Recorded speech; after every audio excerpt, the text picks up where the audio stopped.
What's tonight for? If this team get beat, we in the final four. He's a poor man LeBron, bro, when it comes to trades. It's like you guys look at, KD, what you go down 3 games, it's a quick sweep. Not cap if you want to. Cap if you want to. Cap if you want to. You know what's in me. When I said that they let James Harden do the same thing and let Kevin Durant do the same thing, and they're essentially letting James Harden do the same thing again. I said Kevin Durant should have took a 50-50 blame, and Westbrook should have took a 50-50 blame too. What's motherfucking up? Man, we back in this motherfucking building. Hold on, before we do this, man. Cheers. Yes, sir.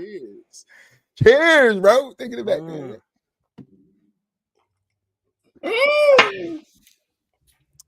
Y'all may be asking, why y'all taking a shot to start the episode, DJ?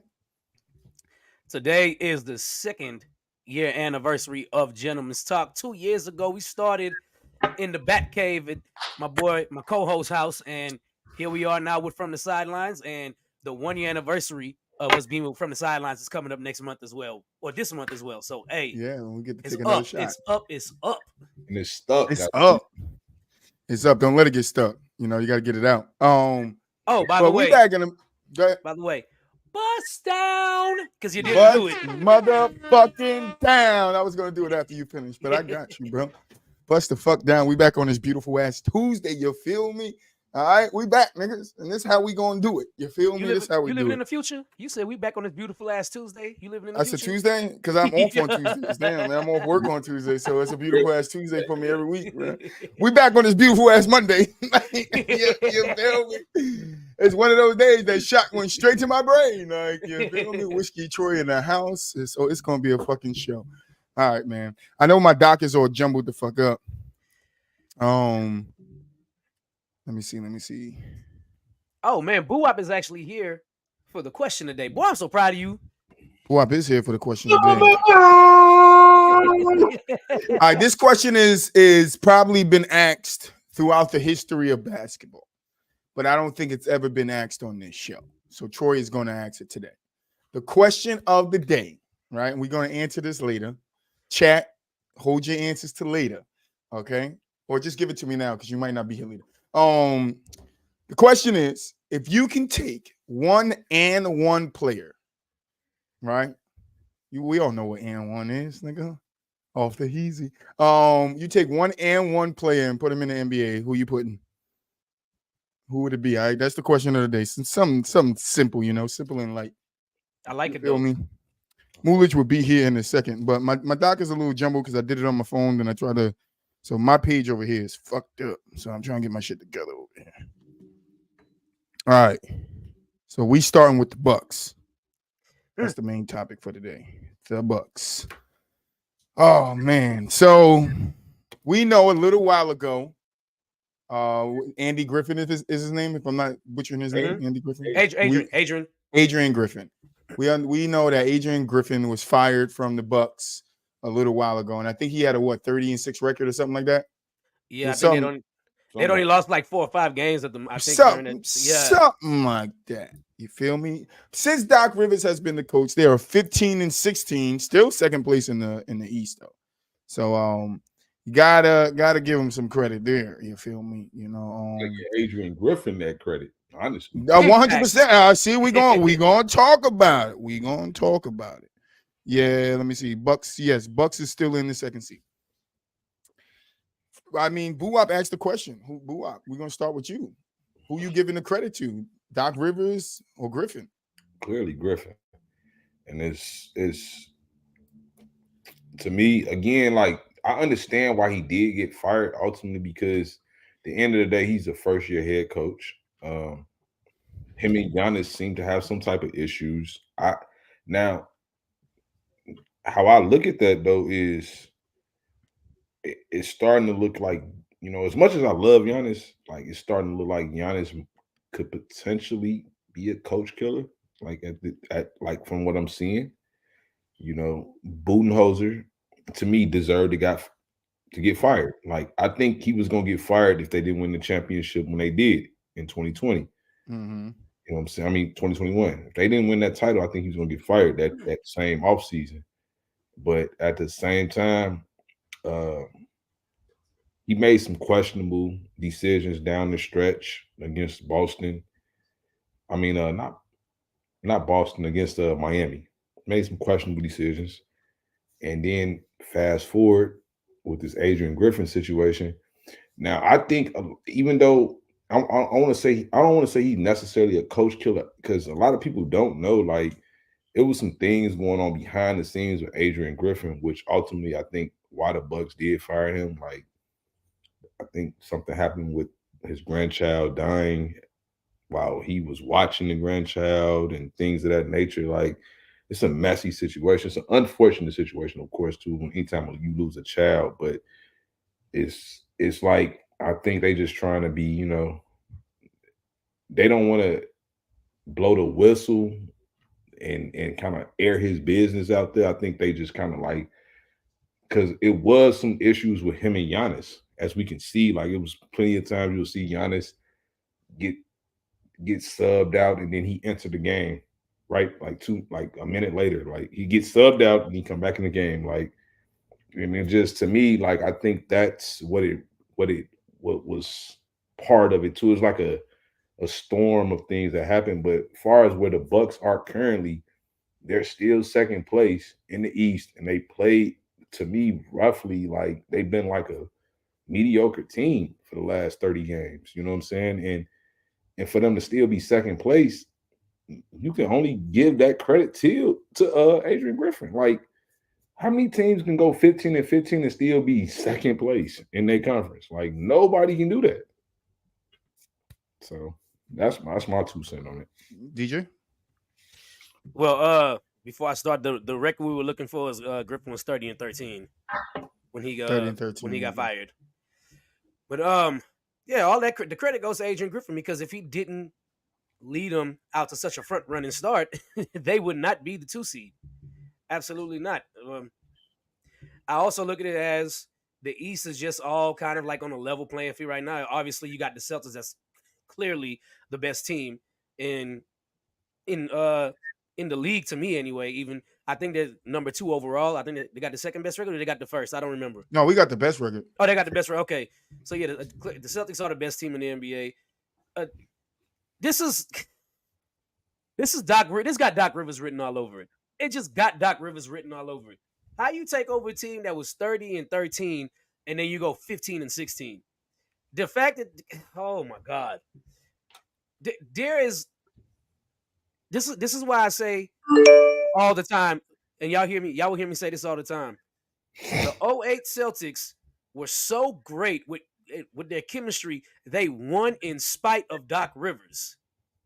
Because Doc Rivers has not been a good coach since then.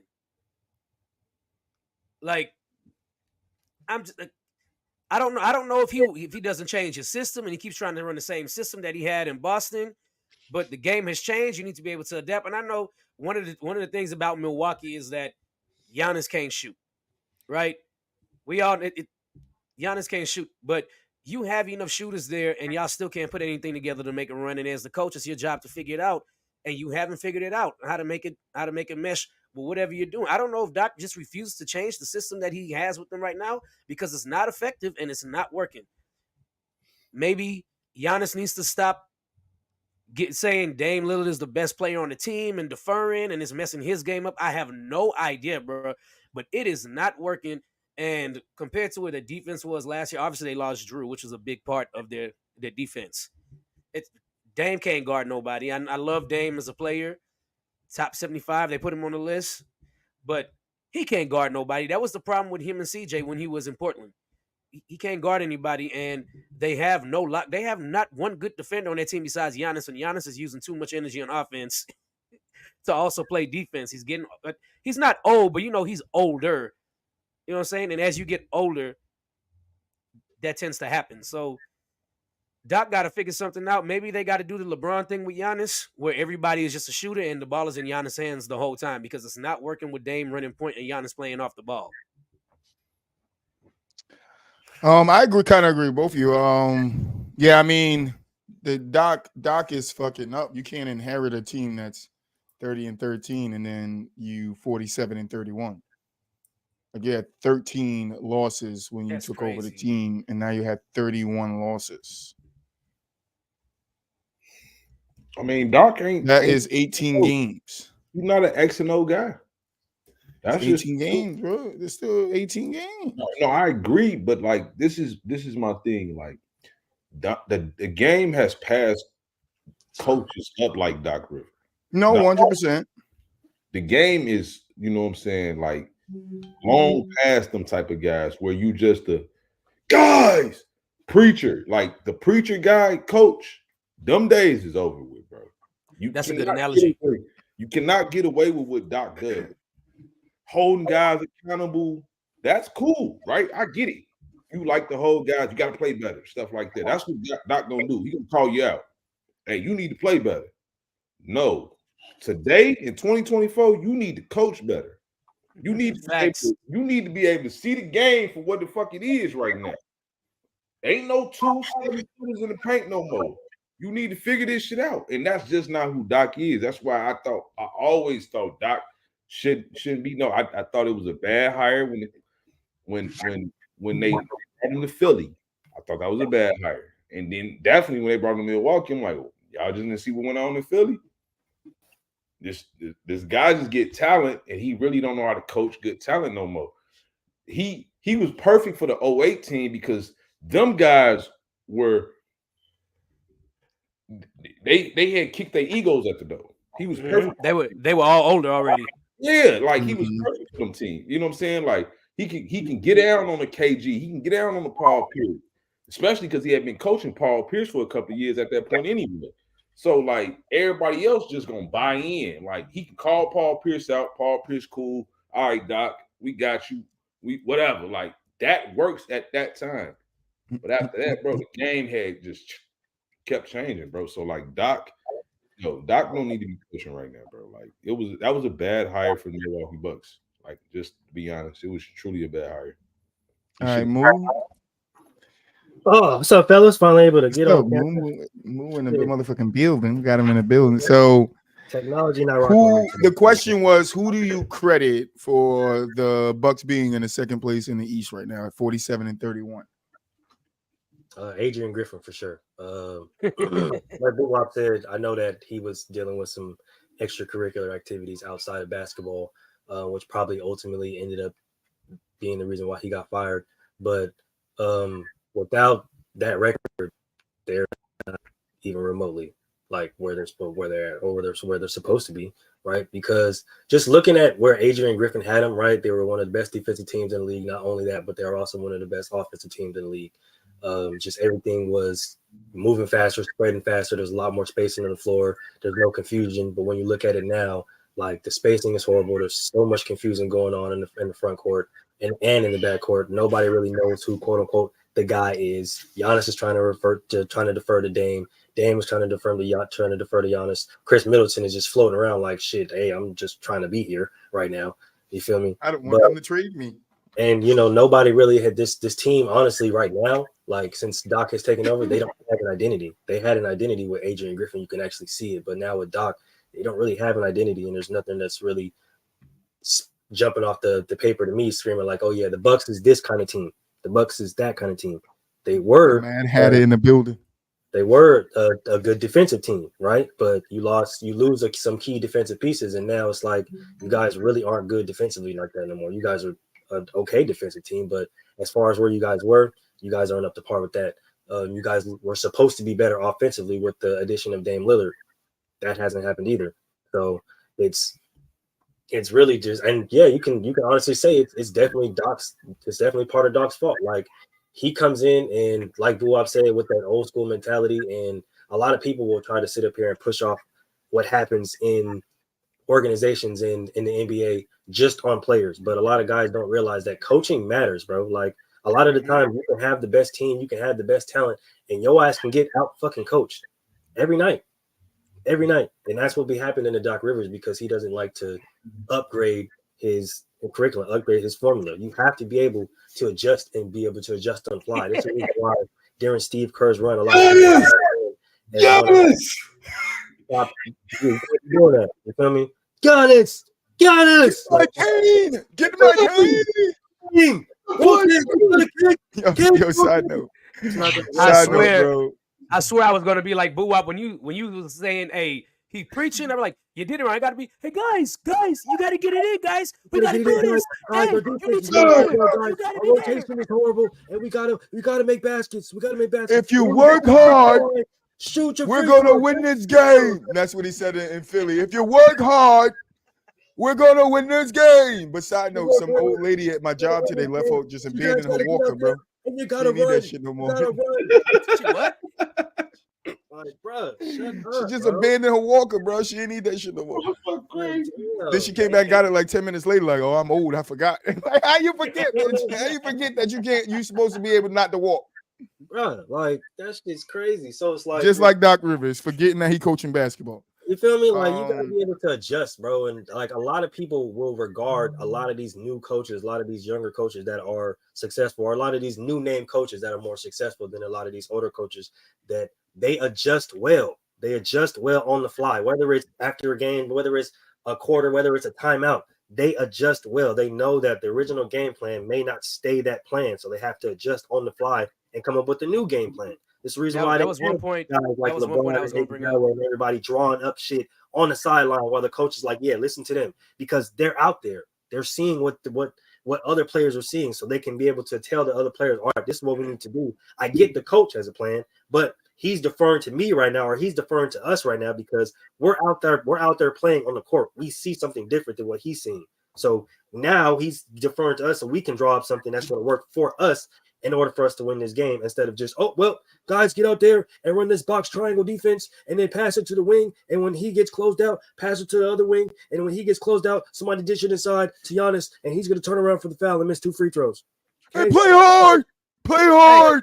Mo, your point about adjusting on the fly is a good one, because I think it was JJ Redick was talking about how Rondo and LeBron were telling the coach, hey, in 2020, hey, they're doing this. We need to switch it up and do this. And sometimes as a coach, you have to defer to what the players are telling you, because you got to they're the ones on the court and they're going through it in full motion. But see, thank you, DJ, because that's where Troy was going to attack it from. As much blame as we want to put on Doc, and coaching is very important in the NBA. As much blame as we want to put on Doc, like it's Giannis and Dame, like it's Middleton and Crazy Eye Bobby Portis. You feel me? Like it's the players too. Like we can't just sit here and be like, oh, Doc record is 15 and 16. No, that record is 15 and 16 too in that time period. So where is we got to go out here and get this shit done. We need to show where is Giannis going to Doc and telling Doc, look, this is what I see. This is what I'm seeing. This is what the adjustments we need to make. Is Dame going to Doc? Or are they sitting there like Boo I said and letting Doc preach? Right? Like where's the accountability for the players too? Like they have to take some of this accountability too, because ultimately sure. Doc River isn't the one out there passing, shooting, playing defense. The players are. So the thing about that is that at the same time, you're right. They gotta.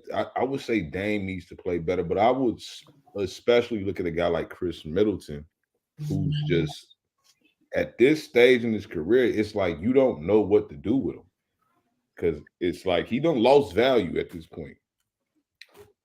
You can't really. That contract they gave him was wild. It's wild, bro. Like Chris Middleton? Yeah. But when I was saying trade him 2 years ago, you was down my throat, Boo. No, I wasn't. Yeah, you was. No, I wasn't. He was. Even last year when I was like, they should trade Chris Middleton. How are they going to trade the second best player on the team? I'm saying trade that nigga. I thought Drew Holiday was the second best player on the team, to be honest.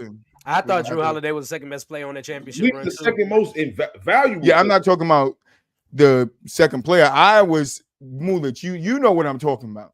Bro. I was up here telling, get the fuck up out of here. You was like, you can't get rid of him. He's Giannis' second best player. And this is before they got Drew. I was saying is that they're not gonna do it. That's before they got Drew. Because at the end of the day, bro. And then when they got Drew, I was like, nigga, still trade him away. And Boo, I was like, I don't know if you can trade him away because they need shooters. And I'm like, nah, fuck that nigga. Like before trade that nigga for Tobias Harris. Get that nigga up out of here. On the ring, bro. Ain't no way, bro. Because he wasn't. No, I'm trading him before they won that ring.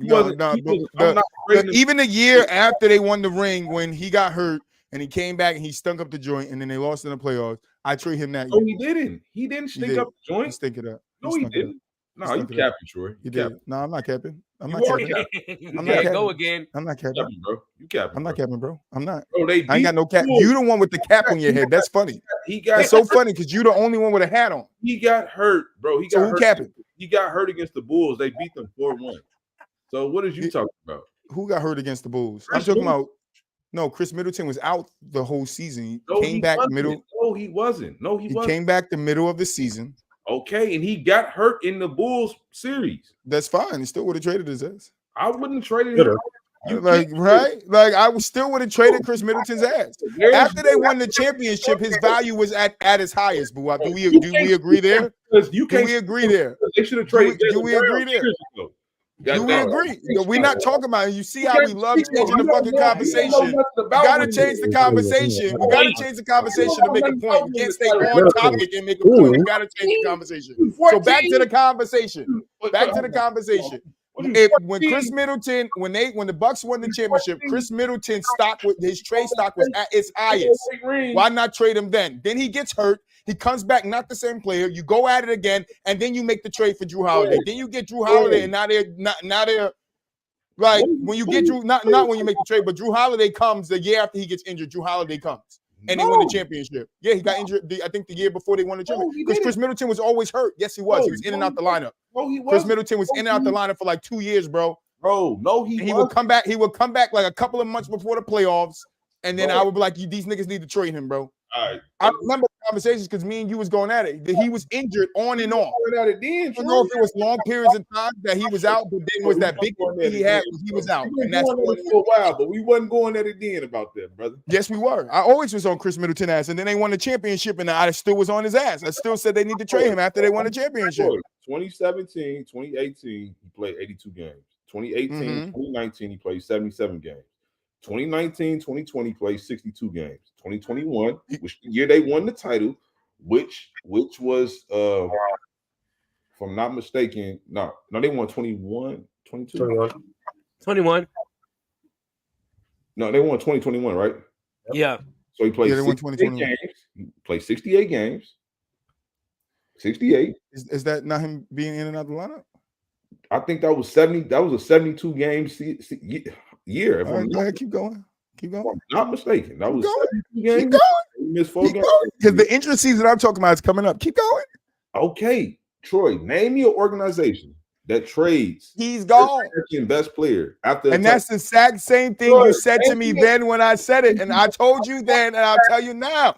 I don't give a fuck. I would have traded Chris Middleton, and maybe Why? they will have better shooters around Giannis and Dame right now. why. If they just make that trade when his value is high, and he wasn't Why don't they producing. trade Jaylen Brown while his value is high? We're not talking about Jaylen Brown. See, this is my problem, y'all. You always got to try to make a point with another conversation. That's a whole different conversation on a different team. No, it's a different conversation on a different team. Stay on topic. We're talking about Chris Middleton and the Bucks. Can we stay on topic here? Move. I'm not going off topic today. Whose value is more? We're not going off topic today. We're Brown- staying on Chris Middleton and the Bucks. Who got higher value? Like, we're not going there, DJ. We're not. That's not what we're talking about. You have to go to a different conversation to make your point. Stay on the Bucks. No, I We're don't talking have about to. Griffin I- and Doc. Hey, We're I would talking tell you, about Griffin and Doc. I would boo up. I'm not gonna lie to you. I'm gonna tell you straight up. After they won that championship, I said they should trade Chris Middleton. Like, get him the I fuck up was outta here. I was one of those too. DJ, who does it? Who does it?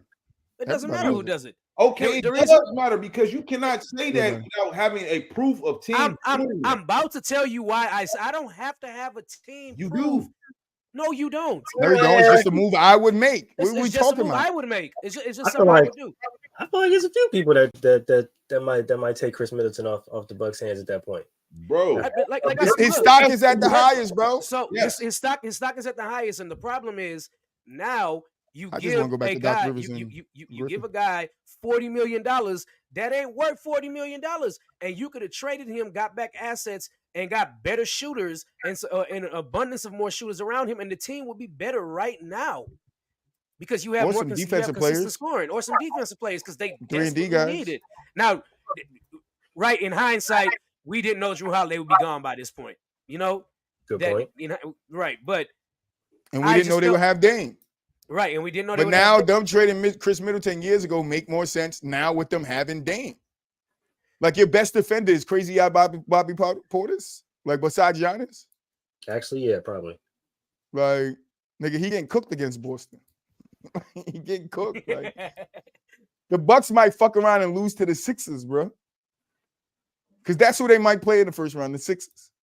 They might fuck around and lose to the Sixers, bro. And Embiid might be dropping 50 beans on them every night. This is one thing that do. What adjustments is Doc gonna make? This is one thing we act like, bro. And Like he got to make in game. In game, bro. In 2020, yeah, I try to transition back to Doc and Griffin, but hindsight, bro. In hindsight, yes, we all see that Chris Middleton stayed healthy. We cannot act like he was not a big part of the reason why the Bucks won the title too. no, I'm not. I would never say that he's a big part, but I still that still doesn't mean I wouldn't trade him. Organization that has ever traded a player like that was a huge part of why they won. A huge part. At some point, like there's going to be players that be like, damn, y'all just traded Chris Middleton and he helped y'all win the title. Nobody's going to want to play for that organization, bro. Bro, that's not a big market team, bro. That's a small market team, bro. If you're not showing some type of loyalty, nobody's gonna want to come there, bro. Like you just trade me after I won a fucking ring. That's a good point. You gotta make it make sense, bro.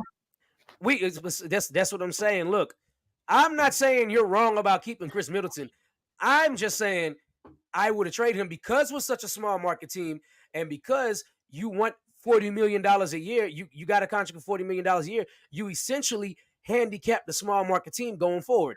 The only reason why they were able to get Dame was because it was through a trade. If Dame would have been a free agent, he wouldn't have been there. Regardless, nobody was coming to Milwaukee anyway. So you got to trade to get players with more years for less money. Yeah, but they got one of the best players in the world there right now. That's Giannis. Yeah, they do. They absolutely do. So okay. So if you say they got one of the best players in the world there in Giannis, then it should be no problem for anybody to come to Milwaukee to play with Giannis. Yeah, because one of the best players in the world is there. What I'm saying though, like at the time, like yes, you can trade Chris Middleton, but like the only reason why people are saying we should have traded that the Bucks should have traded Chris Middleton is because he stayed hurt, right? After the title run, after the title run. Right? Well, for me, it's not just the injury for me. I just felt like he wasn't a good two for Giannis. That was always been my thing. I never felt like he was a good enough two. I felt like he was a good enough. That's just me. I felt like he was. Yeah, you have always stated that he was a good enough two, but I've always told you I don't feel like he is. But I feel like Drew was number 2 during that championship run. So yeah, when Drew was there, Drew was definitely number 2. So, and Middleton went to his rightful place as a player in my eyes as a number 3. I felt like Drew was the second most important player on the team because I do think you can replace Chris Middleton, and that's before the injury or after the injury. I felt like you can replace that type of player. And I would have replaced him after the motherfucking title. I also want you to know my stance on Chris Middleton has nothing to do with his injury history.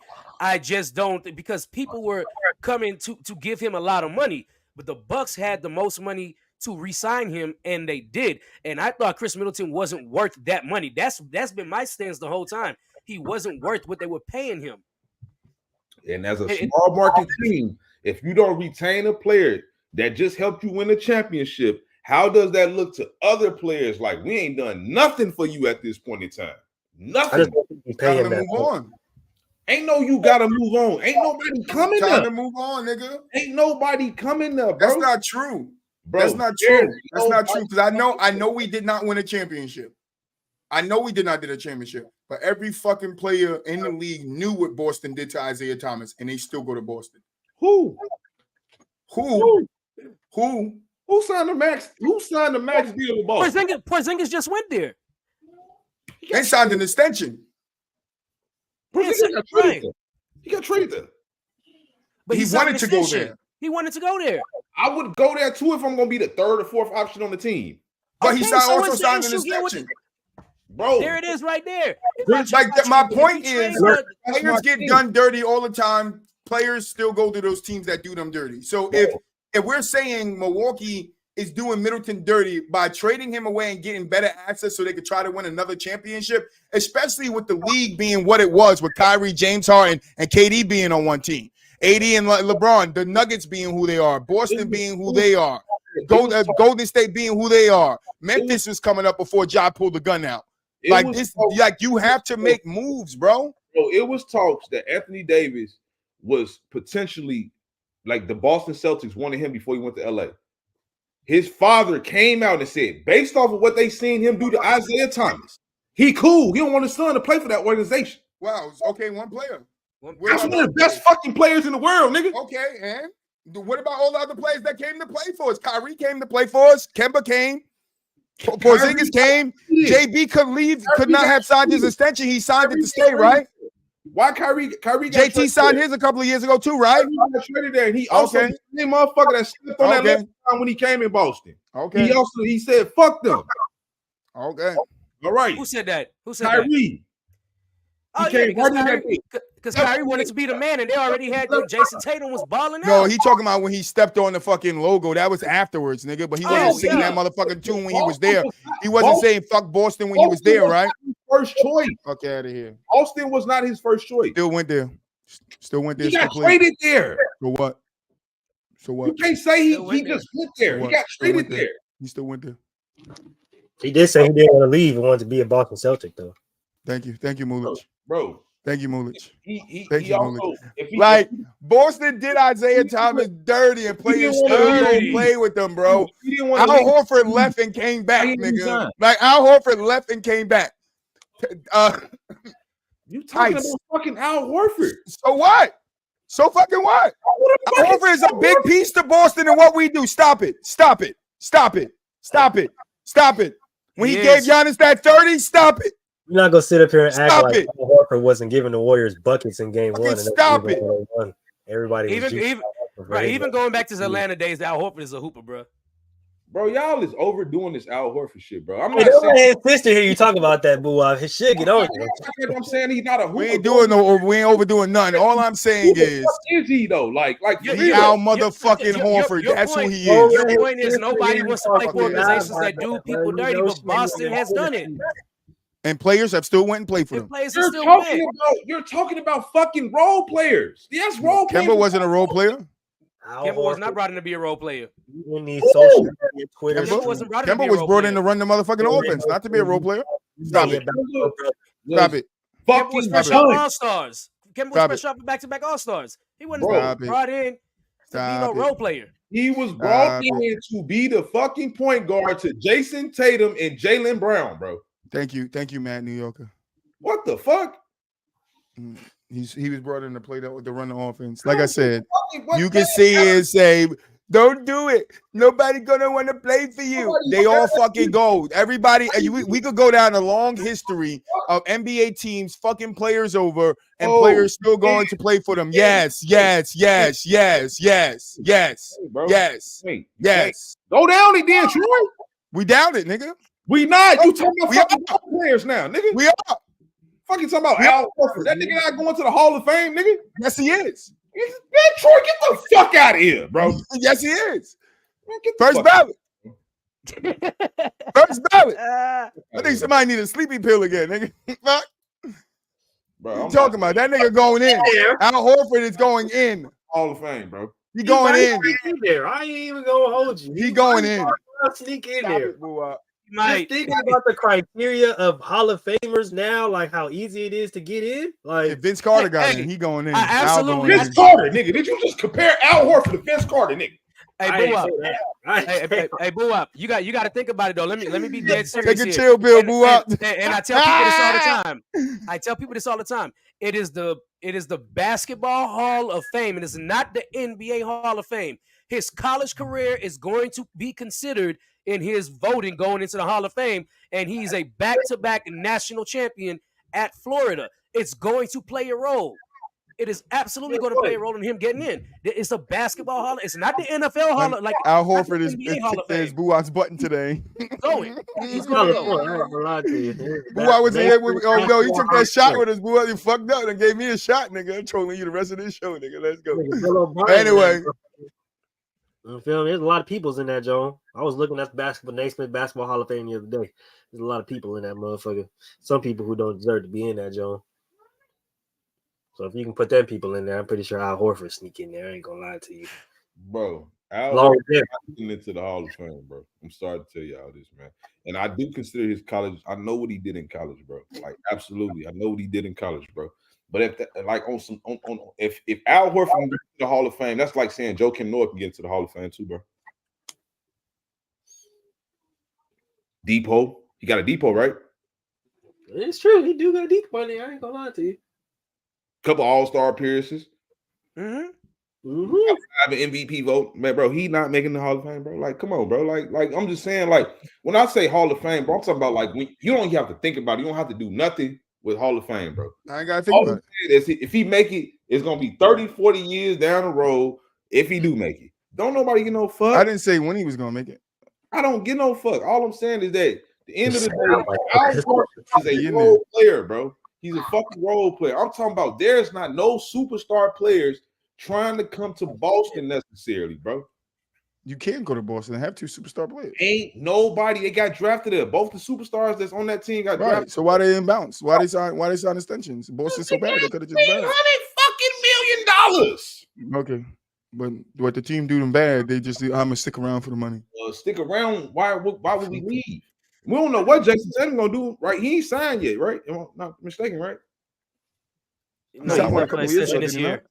No, he's up for extension this year. Yeah, but this not off his rookie deal. He signed an extension after his rookie deal. Right, but he If got I'm not mistaken. he got a deal. He got Now he's due for a super max. Yes. Yeah, I'm good for Supermax now. right. Yes.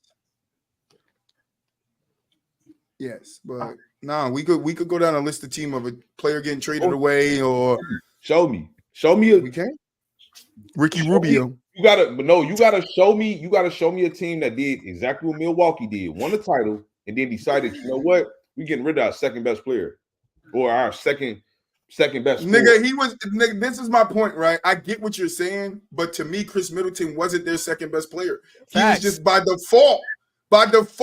He's their second best player. By default. So by default, I can get somebody that can replace him to be better and go and try to win another championship. Yes, I'm trading him the fuck away. Yes, I am trading him the fuck away. The day after we win the championship, nigga, if I got a better option, Chris Middleton is gone. What are you trading him for then? Nigga, a garbage can that can shoot threes. I don't give a fuck. Man, come on, bro. You overdoing it now, bro. No, I'm not. You overdoing it, bro. You just No, I'm trade not. Middleton for anything then. No. Yes, I told you that back in the day. What you think I switched up because a year went by, nigga? Probably more of a I didn't true switch up. person, honestly. Give me a bottle of fucking Pine Sol and a fucking box of Glad bags, nigga, and you can have Chris Middleton. That sounds They retarded. traded for the I don't true- give a fuck. I sing the same settlement from then to now, boo-up. You know me. You not making sense though, bro. Hey, I would have gave that nigga away for a half-eaten Kit Kat. I don't give a fuck. Hey, boo up. I tell you one thing. Al Horford has more of a claim to the Hall of Fame than Chris Middleton does. I guess. Al Horford's getting in the Hall of Fame. I don't give a fuck what boo-up If you say so. says. If you say so. Sleepyhead boo-up over here. I don't give a fuck what he talking about, bro. You say Al going in there, nigga. Look, the fact is, bro, I just would have got rid of Chris Middleton just because he wasn't all worth I the money. know, all I And- know, through a playoff run, the man averaged 23, 7, and 5. Boo. Boo. That's better than Jason Tatum. Boo. Yeah, okay. Boo. It's better than Jason Tatum. And his Boo. right. We don't want to talk about that though, right? Boo. You can hate out loud all you need. Sure. Boo. I ain't hating, nigga. Chris Middleton ain't nobody to hate on, nigga. The facts He- sometimes though. That nigga, if he was on a hate list, he'd be number 100, nigga. I can't even get that far there. Battle me with facts, G. You You don't feel me? come boo. Come with I facts. can boo all the fuck I want. I do got facts, You do whatever the nigga. fuck you want, but come with facts. No, I ain't coming Facts. with facts, nigga. I would have traded him. Fact is, I would have traded him. Facts. Facts. Right. Facts. That's why I would have went to traded him. sleep Nigga. last Facts. week, 'cause you wasn't talking Facts. facts. I went to Facts, sleep nigga. last. You don't talk Yeah, facts. you went to sleep last week, nigga. Nobody told you to go to sleep but yourself, nigga. Nobody told you I had to go to sleep but yourself. We are talking facts, nigga. You don't talk I facts. would trade him. Yes, I do. Talk facts all the time. You just get mad because I troll your ass in the middle of me talking facts, nigga. Don't get mad at me. Hey, so what, nigga? So what? Anyway to get you in the frying pan, nigga. Any way to get you in the frying pan. Whether it's fucking butter or oil, it's still cooked the same, nigga. I don't give a fuck. I would have traded him for KCP or Caruso. Damn, he said KCP or Caruso. Damn. Trading him for KCP or Caruso, bro. I mean, I'm getting Boo, more. let's talk facts. That's trash. not a good trade, bro. Getting more defense. I'm sorry. Listen, I know they're not as prominent scorers off the dribble like Chris Middleton is, but as far as what I would have wanted to build for the I got to make sure you stay up this episode. You can't downplay what he done in that finals run, bro. But nobody's downplaying what he did in that That's finals true. run. Just because we said we would trade him after that season doesn't mean we downplay him. Bro, like, that doesn't mean we're downplaying him, boo. Bro, you're talking in hindsight. Not.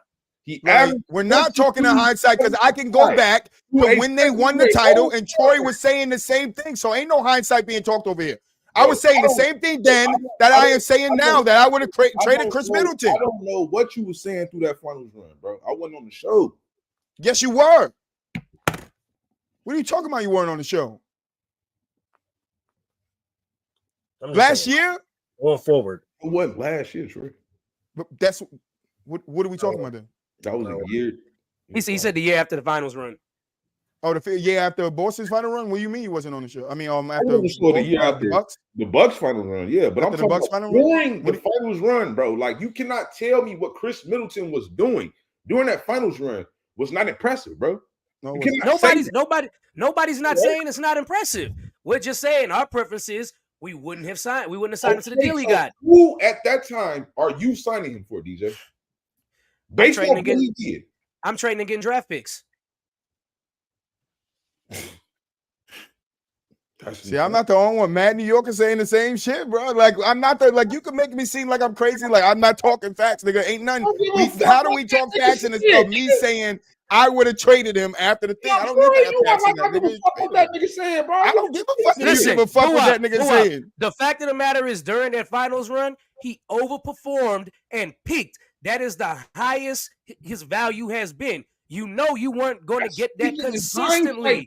So because I know I'm not going to get that consistently, because his career average floats around 16, 17 points a game. There's your answer right there. It floats around 16, 17 points a game. Okay. So you know that's the number 2 for you. Bro. He's at 16, 17 points a game. This is when your stock is the highest. The damn money that we're giving you is going to be overpaid, and I'm not trying to handicap myself for the future. So I'm going to trade you because I know I can get high draft picks in return because teams want you and you're of high value. DJ, the man was a 20-point scorer for 3 straight years. 20. Yeah, I'm not. Listen, but you telling me nobody else you could have traded and got somebody 2 players to make up the 20 points? Oh, you talking about draft picks now? Those are all possibilities. I didn't say I was getting draft picks. I wanted to replace it with somebody else in the league, and I could swear at that time, Buop, you said the same thing. And I ran off a list of names. I don't know the list of names I ran off, but I ran off a list of names of people I would replace Chris Middleton with at that time after they won the championship when I was talking about trading him. I gave you a list of people that I replaced him with. I don't remember that list of people, but I can think of a couple off the top of the head. I know you disagreed with most of the people that I replaced him with because you don't like the fit with Giannis. But that is you, right? That is how you feel about him. That's not how I feel about him. I named you a bunch of players that they should have traded Jaylen Brown for. You didn't like They could have traded Jaylen Brown. I don't give a fuck. Yeah, like I said, I still stand on. You want to talk about Jaylen Brown? I stand on what I said. They should not trade Jaylen Brown, and guess what? They didn't. He got a $300 and something million contract. So at the end, you could say they should have traded him, but who was right at the end of it? Troy, because they didn't move him. And I told y'all niggas he wouldn't move him because I said they wouldn't move him. Because I said they wouldn't move him and they didn't. I said they wouldn't move him and they didn't. Right now it's got. Oh, you happy? No, nigga. It's about you saying, oh, you don't want to talk about the Jaylen Brown, but Troy said what he said about the Jaylen Brown that we weren't going to trade him and we didn't trade him. So what's the point now? Are you bringing it up? You got cooked on that conversation. So what are you bringing it up for? Fried up like fucking spam. What are you bringing it up for? Troy, you're trying to say What are you bringing it up for? I'm supposed to be over here hosting. What are you bringing it up for? We're supposed to be talking about Doc Rivers and Griffin right now. You want to talk about Jaylen Brown? God damn. Thank you, Matt Hatter. He is in a different situation, but these guys like riding his motherfucking, they like riding his motherfucking jock so much. God This damn. is what these guys, they ride his motherfucking jock so much. So stop riding Jaylen Brown jock, bro. We talking about the Bucks. Bro, I don't give a fuck, bro. Like, come on, bro. Hey, move. You're not using it against me because my stance is still the same. So if you're using it against me, you're lost because my stance is still the same. And I was right about my stance. Same nigga too. But I was right about mine. You're wrong about yours. So you can keep the same stance.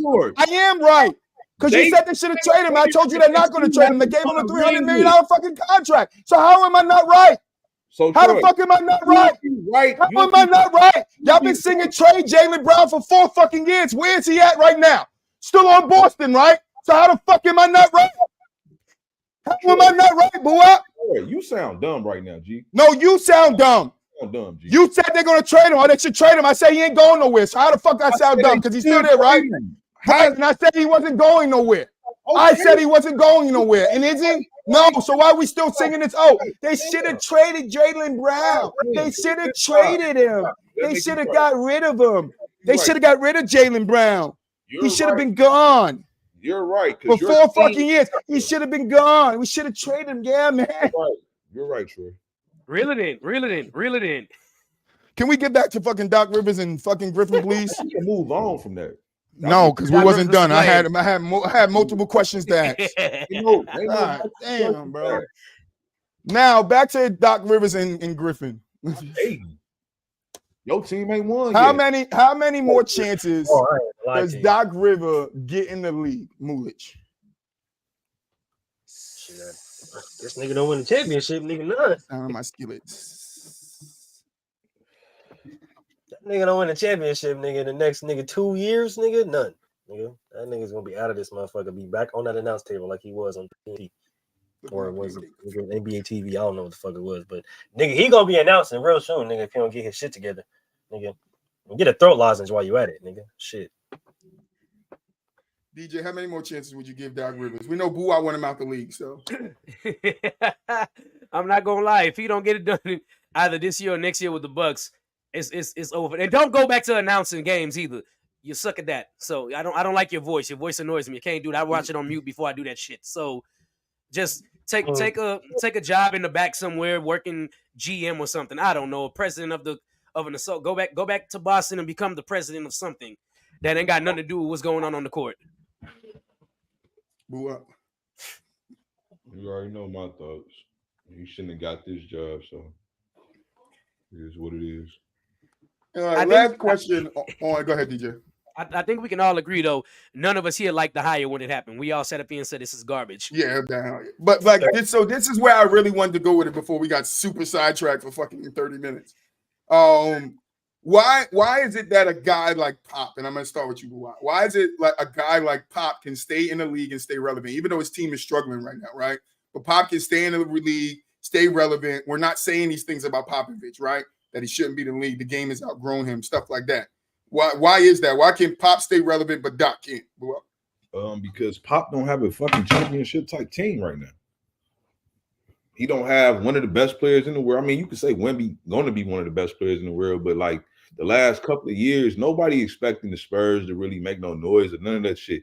But at the end of the day, they always a competitive team. That's what you can see from them. They still be competitive. They still go out there and play. The guys step up. It's always, you know what I'm saying, like some respectable shit no matter what. Even if they're not making the playoffs, it's always been respectable.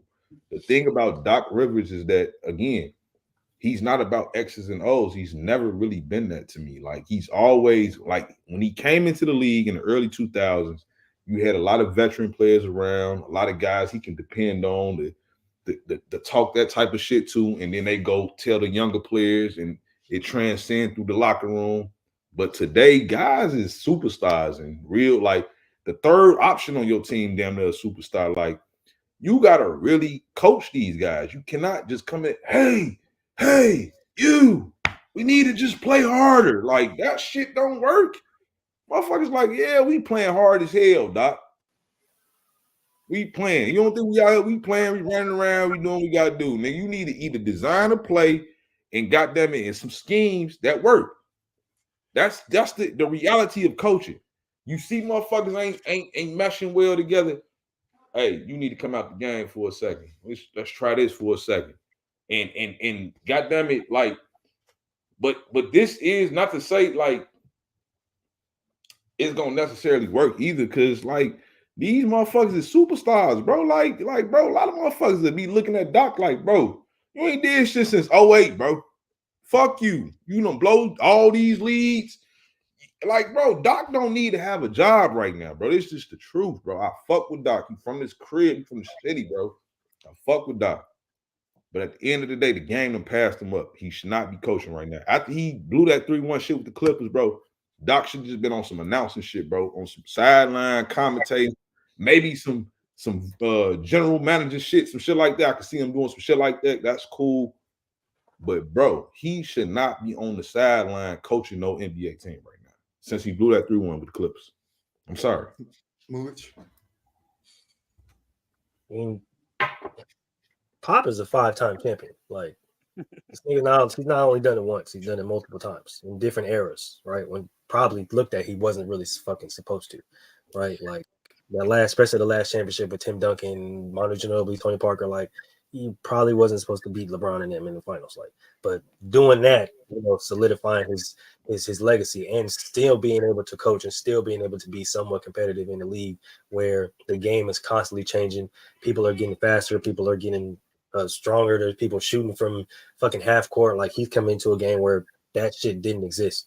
And look at what he has now, where not only he has his teams at now, just being able to compete and not compete as if in contention for title, but being able to compete night in and night out to where they can win key games when they need to, and having one of the best players, one of the best young players, and having him transition and not only being able to develop him as a good defensive player, but also a good offensive player and not hindering his growth in any kind of way. So it's like when you have that guy compared to Doc, who was literally gifted a roster and really hasn't done anything to show us that he can win without a superstar roster, even though he had multiple superstar rosters after and hasn't been able to win. It's like when you have one guy on the other side who people revere and respect because they've won in different eras, different ways, with different star players, compared to somebody who's won in one era where they probably wasn't supposed to win and like hasn't done shit since, like that. It just comes with a different garner of respect. So I think that's the reason why Pop gets that respect, because he's done it multiple times with multiple different people in multiple different ways. You want the link, ATN? Yeah, ATN? Because me and Boo are rocking right now. I don't think you want none of this. I was gonna say you can pop in here. It's good. Say, bro, you might want to stay out of this kitchen. It's hot. Pop in here. It's good. Shit, I'm about to go get another shot, DJ. I'm about to do the same thing. Say less. Here's my my input on why. It's quite simple. People you hear all the players all the time. They respect Popovich. They listen to Popovich because obviously Pop has the resume to back up everything he's teaching. But you hear players say about Pop all the time, it's like he actually players like player coaches. Pop is hard on players, but he's also still revered as a player's coach. And my last 2 points is really simple: development and in-game adjustments. Two things that Pop is top 5 ever in the NBA at. Tony Parker came in. Manu Ginobili came. Manu Ginobili was a second-round pick. Tony Parker was, I think, like a 1920 first-round pick.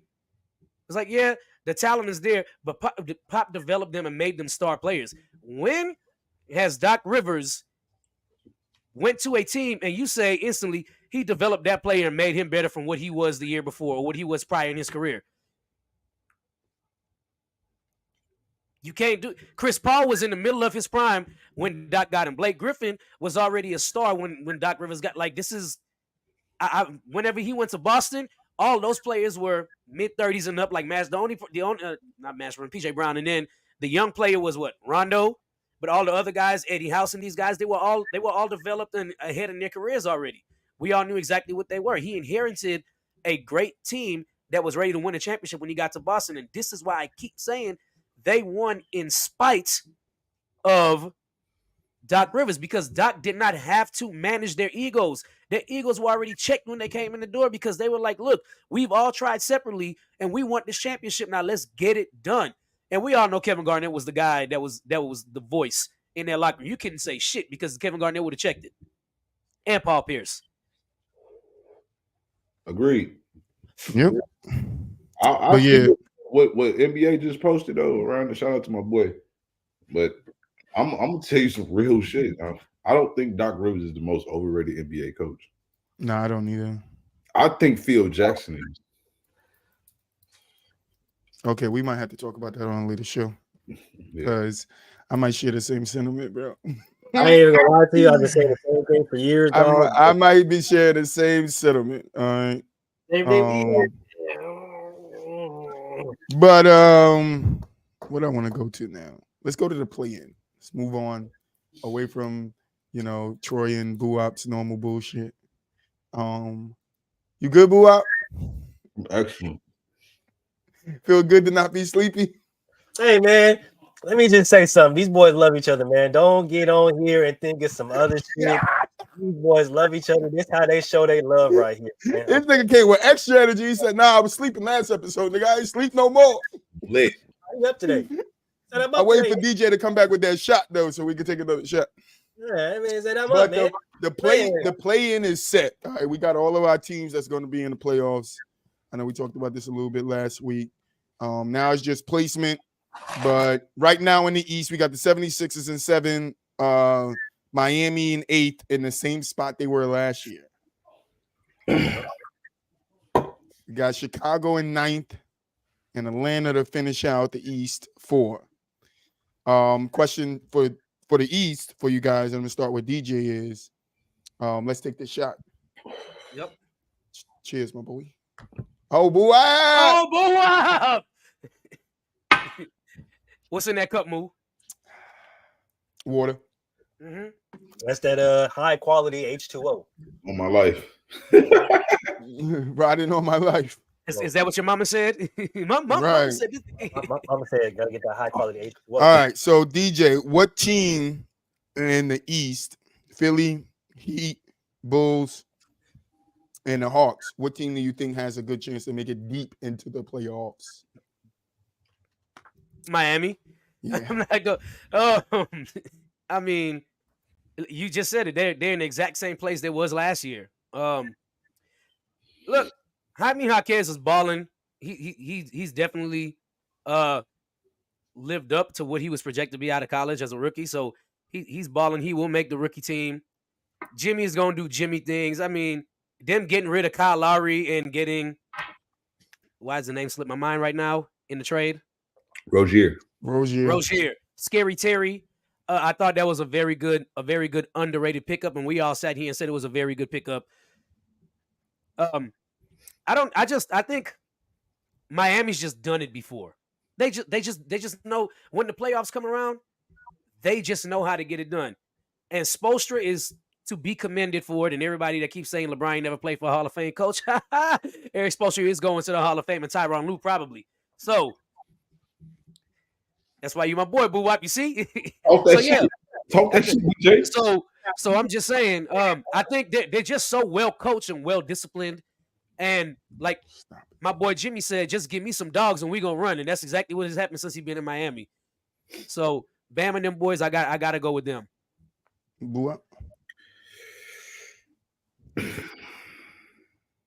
For me, it's gonna be Philly. Because what I'm looking at, I think it's roughly gonna stay the same. Even if the Sixers and Heat hypothetically might switch spots. You know what I'm saying? Philly could be the 8, Miami could be the 7, depending on how these next games go. Come on, Philly. Come on, Philly. But I mean, honestly, like Troy, you probably wouldn't want to play Miami first, right? as a I Boston. want to. I'm not. I don't care if we play Miami first because I don't think Miami can stop us this year. So I'm not as scared of them as I was like last year. I personally, my whole thing anyway is like, if you are who you say you are, in the words of my Yeah, nigga, you shouldn't. Yeah, you should want to play anybody. words Yeah. of my nigga Lupe, Yeah. you are who you say you are. Goddamn. If you are who you say you Fire are, ass underrated hip hop album. a superstar. You who you are. And have no fear. You feel That's me? right. So like, if you who you say you are, like, you shouldn't be worried about whoever the fuck. Yeah, I'm not worried about anybody. Whoever the fuck that is, whoever it is, we finna. I think Bam gonna have problems with Porzingis because Porzingis yeah. gonna draw Bam to the 3-point line and open that paint up for Jaylen Brown and Tatum to do their work down there. I'm not even really worried about that because at the end of the day, that's. But Bam was a key factor in last year. Facts. He was, but at the same time, it's just like this. That's Miami's second best player, versus Boston's third best player. At the end of the day, but Buap, the thing, Jason Tatum should win this series alone. Right, but Buap, the scary thing about Boston is you can say Porzingis is their third player, but Porzingis could be the number one option in any given game. Oh yeah, right. That's what I was about to say. Any given night. No, he could be the first option any given game. He can. I'm not saying that's going to be often, but what I'm saying is he can go out there and be like he could finish the game with 30 points. Jason Tatum might have 27 and Jaylen Brown will have 22. Like he could be the first scoring option to go out there and get work. It just depends on how teams are playing us. And I think that's why we got Porzingis, because it's like now if you play JB and JT the way you play it, Porzingis is going to eat you alive down there. But see, and you can't space off of him because he's a 3-point shooter, a very good one. That's when stats can become misleading, right? Because everything will always go through JT. No, I know. It will start and end with him. He don't need mental toughness. He got JB and JT behind him. That's right. That's what I'm essentially saying. Like everything starts with Jason Tatum, right? And then not quite naturally, it's going to go to Jaylen Brown, JB, and then Porzingis. And Porzingis, right? So, but just the same thing about Drew Holiday. There's going to be days where Drew Holiday is going to be the second option. He could potentially get to that level, but like it's still like, teams are coming in when teams draw their game plan out to stop the ball. It's JB and JT, yeah, but that's why I'm saying why I don't care about the Heat is because you can game plan against JT and JB, and we still got two all-stars, the stars that's going to eat you up in Porzingis and Drew Holiday. That's the problem, though. You can really only game plan for Jason Tatum, though, like because you can try to say, you know what, we're gonna put Jimmy. Well, as long as you don't do what the Golden State did against Brown. If I'm Miami, I'm gonna probably put Jimmy on Jaylen Brown. I'm gonna try to take Jaylen Brown out the game completely. See, I don't think it works as well as it worked when it's just JT and JB. Now that you got Porzingis there, Porzingis can substitute. But my thing is, you can take JB out, but Porzingis can get the same points that JB will give us. Drew Holiday could pick up some of the slack where JB isn't doing it. Like Drew Holiday has the capability of giving you 30, and then here and there. But Porzingis has the capability of giving you 30 every night.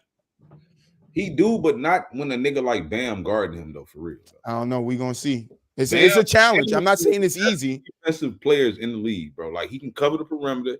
He can cover. You know what I'm saying? Like he really can do this. So I'm thinking in my mindset, right?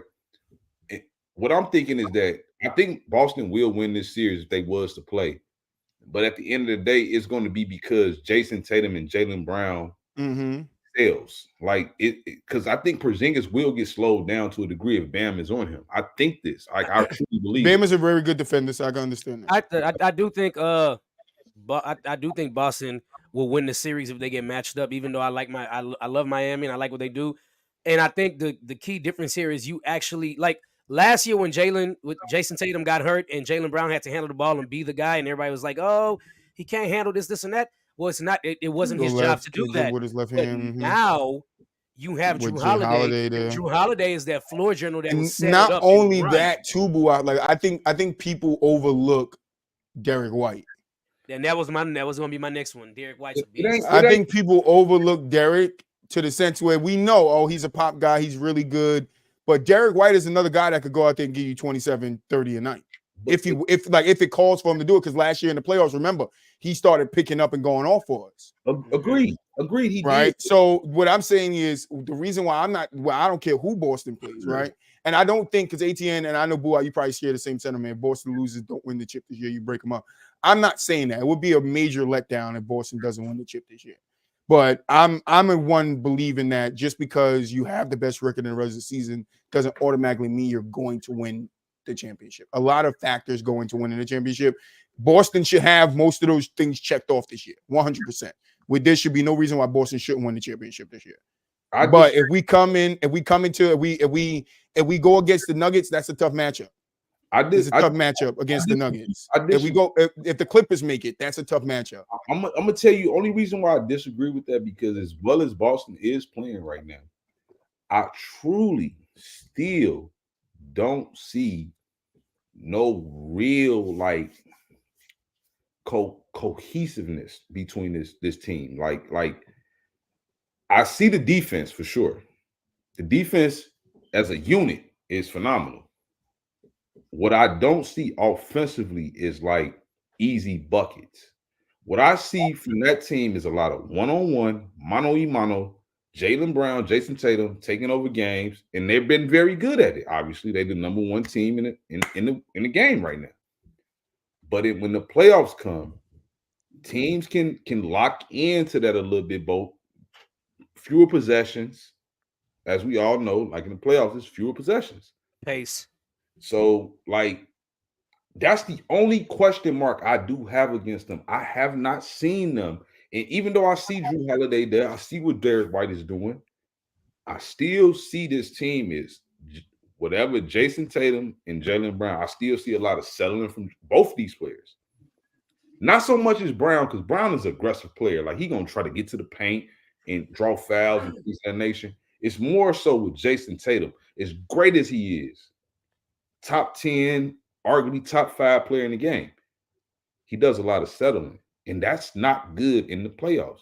You need your best player always attacking, always like just dog with it. I see a lot of times Jason Tatum might have a smaller guy on him, and he'll jab step, pull up 30-footer. Man, take dude to the bucket, bro. Hey, to your point, Kevin Durant used to do that too earlier in his career. Yeah, yep. Settled.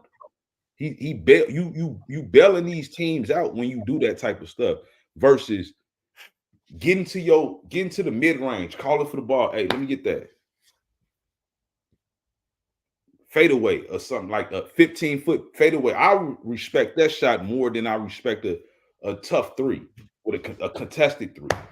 That's my only problem with Boston right now. And they could change it in the playoffs. I mean, it's just hard to see it right now. That's the only concern. But I still think they should get past Miami. I honestly think they should get to the NBA Finals. Like, in my humble opinion, like, I think they should get to the NBA Finals. Now, when you play a team like Denver, who I watch consistently get easy fucking buckets, like, they get easy buckets. Jokic called for that motherfucker in the paint. You got Aaron Gordon slashing. You got motherfuckers moving. That should be moving. Dime, dunk. Dime, open three. With Boston, it's a lot of mano-y-mano, tweens, and pull-ups and shit like that. And they go in. But like I said, it's mostly because they have, as well as they one of the best offensive units, they one of the best defensive units. So you can kind of counteract that shit a little bit. The only problem is I don't know one player on Boston that can slow down Jokic right now. I don't see that player. I don't know who that player is. I don't know who in the fuck gonna stop Jokic. And I could say that about every fucking team in the league right now, too, to be honest. I don't know no team that has one player that can slow down Jokic. No team.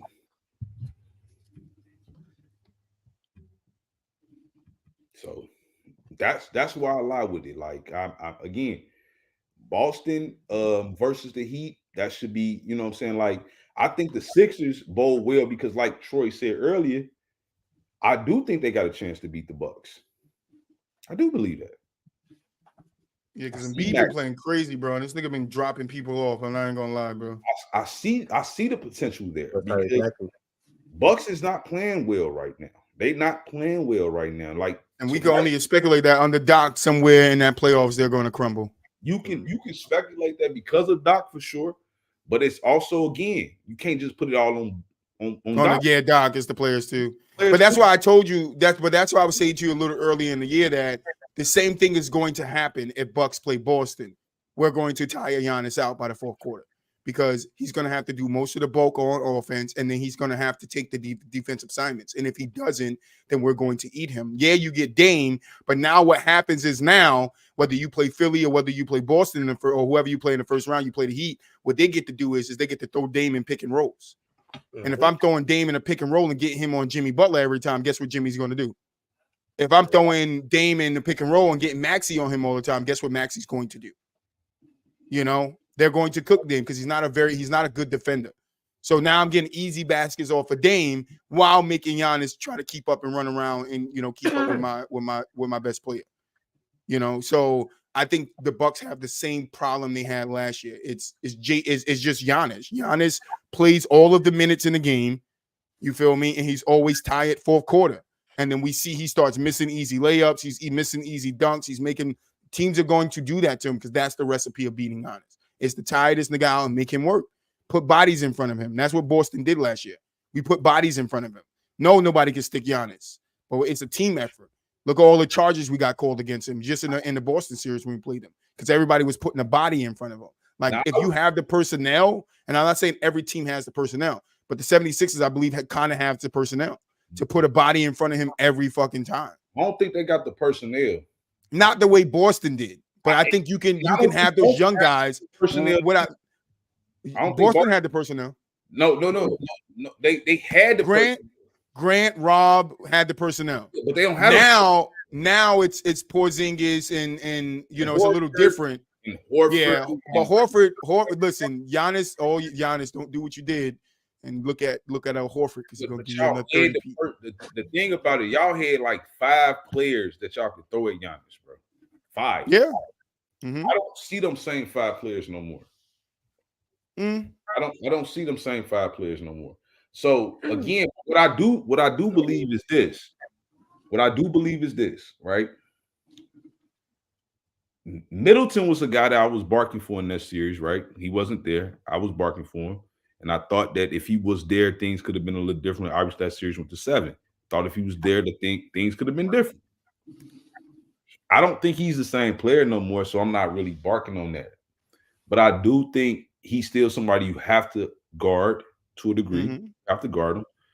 And I don't know if you can guard this team the same way because, again, you don't have the personnel to stop Giannis as much as you did. Yeah, but Boo, I think a different factor is Dame. You no longer have to stop Giannis. You do have Dame out the game. We don't. You do. We don't. You do. We don't. All we have to do is affect Giannis. It's different. We don't have to stop Giannis because you ain't stopping Giannis. We being realistic, Boo. There's no stopping Giannis. Just like there's no stopping Joker. All you can do is affect these guys and make them have hard games, right? So that's the best we could do with Giannis. But if we could put Game 7 though, when it mattered most, right. No, yeah, we gave him trouble. I wouldn't say we stopped him. He was tired by that time. No, he was exhausted by that time, bro. What we did to him in that series, no man should have to go through that. What Boston did to him in that series, making him tired every fucking game, making sure he had no energy left at the end of every game. At the end of the week, nigga, your body is feeling that shit. So he wasn't Giannis at game 7, nigga. He was Ja. That's what he was. The Nis wasn't there because Boston took that shit out of him. He was just Ja. Like, that's it. Like, so I get you. Right. We don't have the Grant, the Robs to throw at him, but I do think we have long arms, Porzingis long arms to, you know, try to get that ball out. You know, you have different methods where you could play him. But I think the key is same thing I said last year, which came to be right. Stop the others. What happened? Bobby Portis didn't play well last year. You had no Chris Middleton. Grayson Allen, which I was happy they had Grayson Allen. I thought Grayson Allen would be really good for him. You know that, Boo Up. Grayson Allen was a letdown to me. I was mad at that he didn't step up and give the Bucks what he. Grayson Allen's not there to give him the shooting and the defense, right? So you lost 3-and-D guys, and you didn't replace the 3-and-D guys. You put Dame there, which makes it easier. Which makes it easier to put Dame in a blender, right? So if I have to focus on Giannis or Dame, and I could just keep easily putting Dame in a blender on defense and have to force Giannis to come help and kicking it over to the open man. What did Boston do so well in the last two years of the playoffs? Well, Boston make open shots. Boston didn't play Miami didn't play the Bucks last. The Bucks last year, but that's what I said. What did we do in the playoffs the last 2 years? Well, we made open shots. Right. So what I'm saying is, if we look at 2 years ago when they played the Bucks, that's what the game plan was. And now we have a Drew Holiday, right? Which Dame is probably going to get his points, right? But if we throwing a Derek White and then a Drew Holiday at Dame all night on defense, and then on when we have the ball on offense, we're putting him in pick and rolls and giving him hard, stiff shots. Like, Dame's not going to be able to keep up throughout the game. So you're going to have to depend on Giannis at the end of the game. And now we're talking about if it's a close game or not. You feel me? But I feel like now it's a different factor playing the Bucks, but it's also a different factor with the personnel that they have, because we could just single, and this happens all the time. Like, a player gets singled out in the playoffs. All right, this is the player we're going to attack. Giannis could do whatever the fuck he wants. I've been saying this for years. Giannis could do whatever the fuck he wants. You stop the others, you win. And I think teams are gonna go in playing the Bucks this season that way. If we cannot make Bobby, because if Bobby Portis and Brook Lopez is hitting threes, bro, you're not stopping them. Because now you got a guy like Dame that can hit. You're not stopping the Bucks. Yeah, you got Giannis fucking dunking on everybody. Then you got all the others making threes. We saw what happened in the game when they did that shit last year when they beat the Heat. But I'm saying, without Giannis. But what I'm saying is this: as much as I love Drew Holiday, at the end of the day, bro, he's not necessarily who he was. No, not at all. I've seen Jimmy Butler give him fucking 35 a night.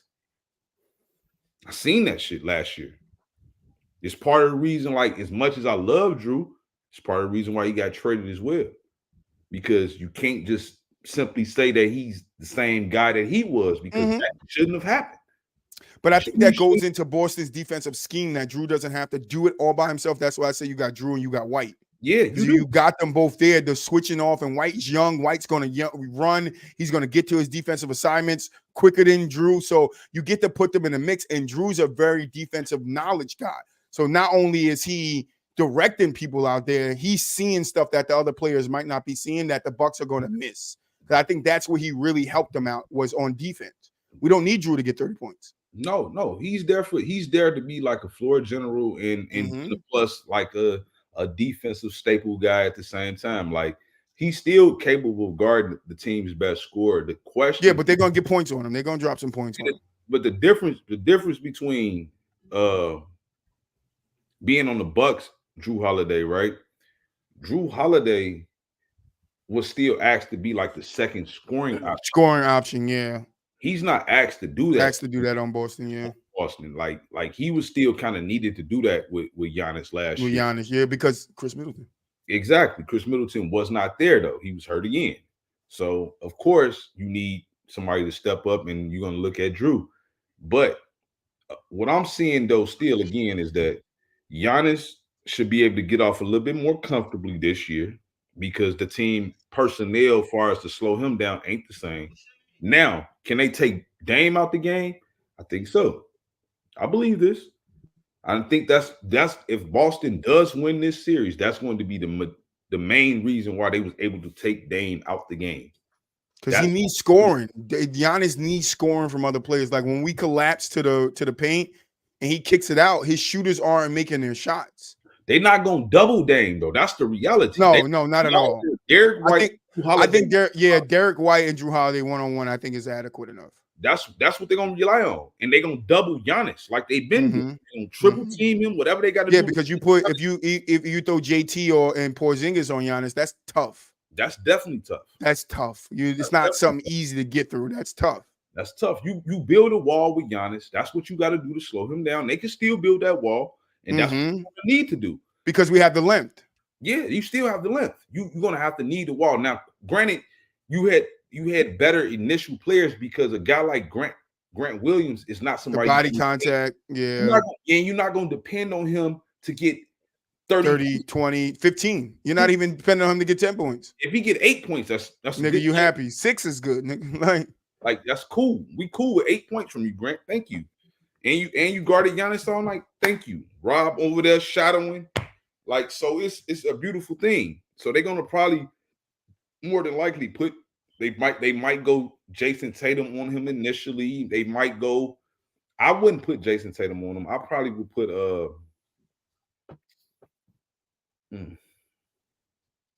that's gonna be tough. Don't forget, White had some really good defensive plays last year against bigger guys. Yeah. So you could throw him in the mix and just like a play or two, like just make him stick Giannis just to build give the wall. You need a the player, other guys a break. You need an initial a player that's defensive savvy initially. Like that's what lay his bones on. You don't want to put a guy like Jason Tatum and get him in early foul trouble against a guy like Giannis, because Giannis will put your ass in foul trouble. Yeah. You don't want to do that initially because you need JT obviously for offensive purposes. So I probably would have to go Derek White on him as the initial defender, and then we have a guy like Porzingis, and you have to live. You're gonna have to kind of live because Giannis is a great passer. You're gonna have to kind of live with Giannis making them passes to Brook Lopez, and y'all have to rotate and do what y'all got to do. But see, if Boston could get back to what they did 2 years ago with their rotations and get there quick, then you got a problem, because that's how we beat the Bucks. It wasn't just collapsing.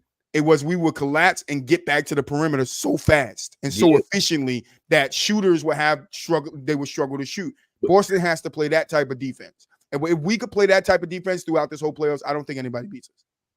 But I still think the Nuggets can beat y'all because you can't do that against the Nuggets. I think you can, because the Nuggets the Nuggets depend on their shooters too. No, they don't. They do. They don't depend on they play. I'm not saying that they shoot a lot of threes, but they depend on their shooters to be there when Jokic is when he gets trapped down low. Yeah, or but he's trapped up top. They look for Jokic to make the pass to the open guy in the corner. And what I'm saying is Boston, if they play defense like they did under E-Man, right, they're good at getting there to make those shooters stop. The JP, the whatever his fucking name is, Michael Porter Jr. That's right. The difference between the Bucks. I think what Boston struggles at is I think the key to Boston beating the Nuggets is it ain't no stopping Joker. But that's the thing. It's Murray. You have to stop Murray, because when they won the championship, Murray was very vital to that. Right. And I don't think they win that championship without Murray there. But I don't care what Joker numbers are. You're clearly right, but I'm saying the brand of basketball that the Denver Nuggets play is not the same as. No, it's not. It's like inside out. It is kind of inside out to a degree, not outside in. But the thing about it, they got guys like it's almost like Golden State type of shit. Like you got guys backdoor cutting and shit and getting layups versus just threes and shit.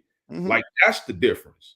Where Boston, I mean the Bucks, they really like Giannis gonna bully you, you kick it to the open 3-point shooter.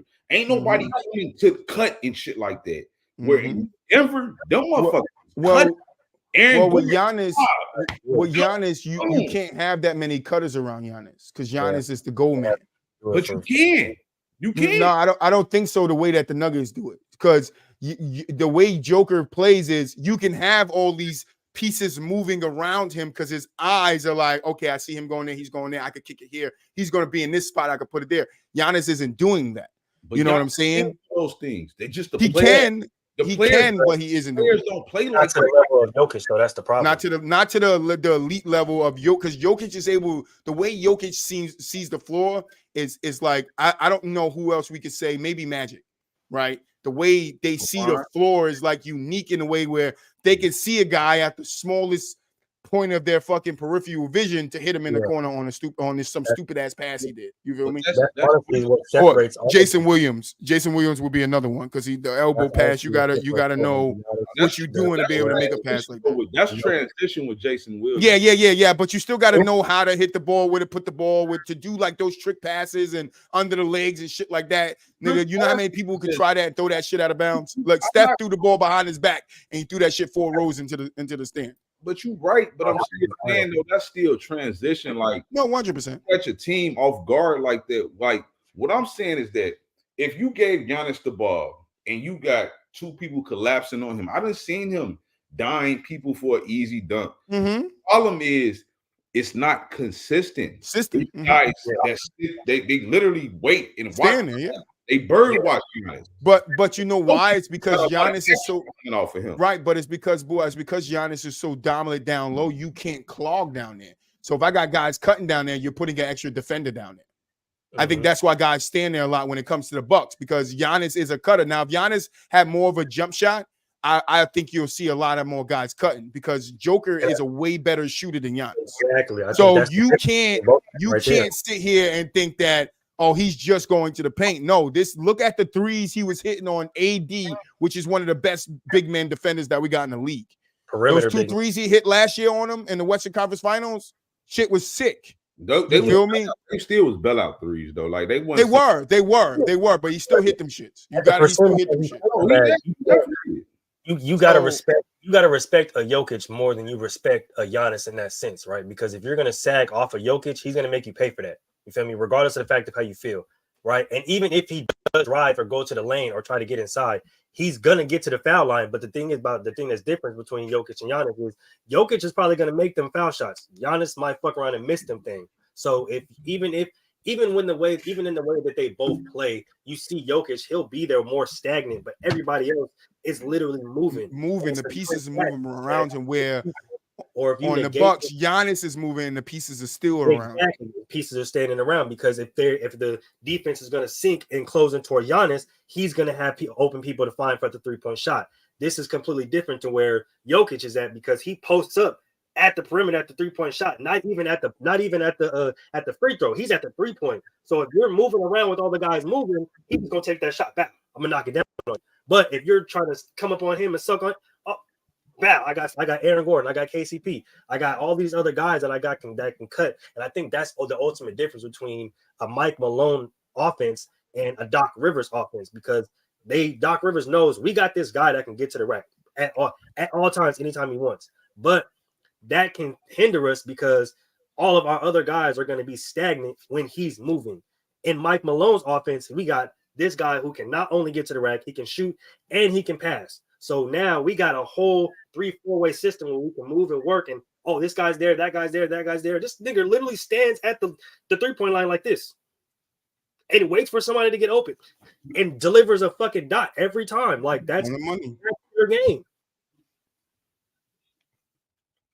So in order to neutralize that has to be that is what has to be done in order to get the Nuggets off of their game. You have to take away the assist coming from Giannis's point. But I wanted to make this point around the Bucks is if depending on the games that they continue to either win or lose, they might have a fuck around. They might have a hard time fucking around getting out the first round, depending on that matchup. Because if the Sixers stay at 7 and they end up going against the Sixers, they might not get out of that first round. That's what I said. The Sixers might fuck around beat them.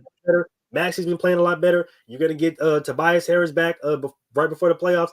Kelly Oubre's offensive and defensive presence has been huge and key for that team. Like that team has been playing abnormally better, and they've been waiting for the right time to really get hot. So if that's why we were talking about matchups earlier, or that's why we're talking about if the Bucks are in trouble, because if they lose that number 2 spot, or if they lose that number 3, if they lose that number 2 spot to Orlando, because Orlando's been playing a lot better, if they lose that number 2 spot, they're going to see the Pacers first round, right? But even if they continue winning, they're going to see the Sixers first round. So both of those matchups don't really look good for them. I'm not even going to lie to you.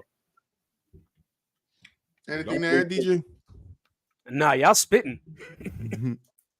They look great. Yeah. The only thing I would chime in on again is that I do believe that you can get hockey assist off of Giannis, right? Mm-hmm. True. You play the game very well. Like you have to just realize, like he's going to get double teamed at some point.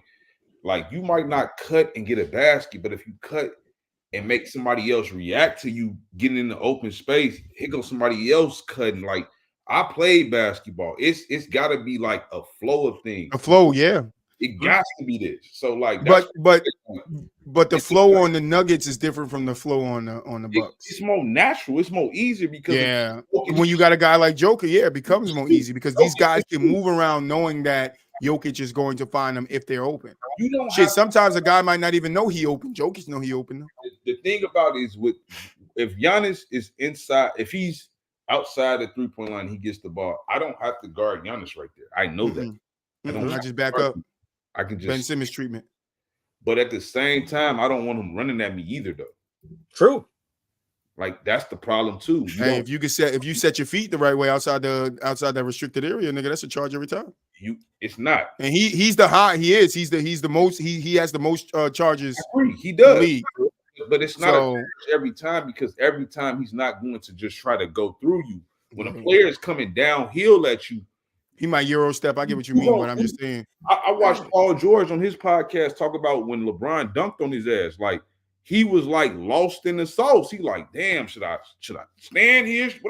You don't be knowing what to do when a motherfucker coming at you full speed sometimes. No, I do. I know what I'm doing. I'm going for the block, nigga. That's the only thing that be on my mind. Block that motherfucker.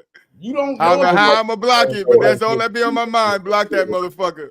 Troy, you don't always know if you want that smoke when a motherfucker no, like that. No, I know if I'm down there, nigga, I am going for the block. I've always been that way when I play ball. I do not care, bro. I'm not taking no. I don't care. If you're gonna come down there, I'm gonna get a finger on it, and all I gotta do is get a fucking nail on it to fucking alter the fucking shot. I'm trying to block it from the back. Ask my boy Shem. Ask my boy fucking Shem. That nigga was down there trying to show up for that girl, nigga. Punch that shit. That's exactly why all I had on my mind was block that shit, Justin. Block it, and I punched that shit. That's why you ninth all time on the power forward list, right there. That's why. That's right. That's just always been me. I've never been dunked on because there wasn't that many people in the hood where I was from that dunked in game, like on people. You wasn't doing that shit. I watched my boy dunk, hold on to the rim, let go, and fall on his head. That shit was funny. R.I.P. to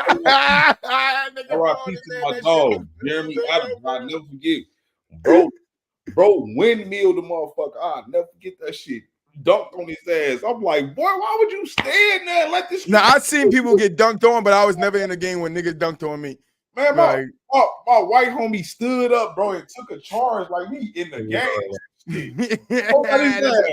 So hood charge. Like, damn, the ball hit him off his head and shit. Like, what is said, don't do me like that.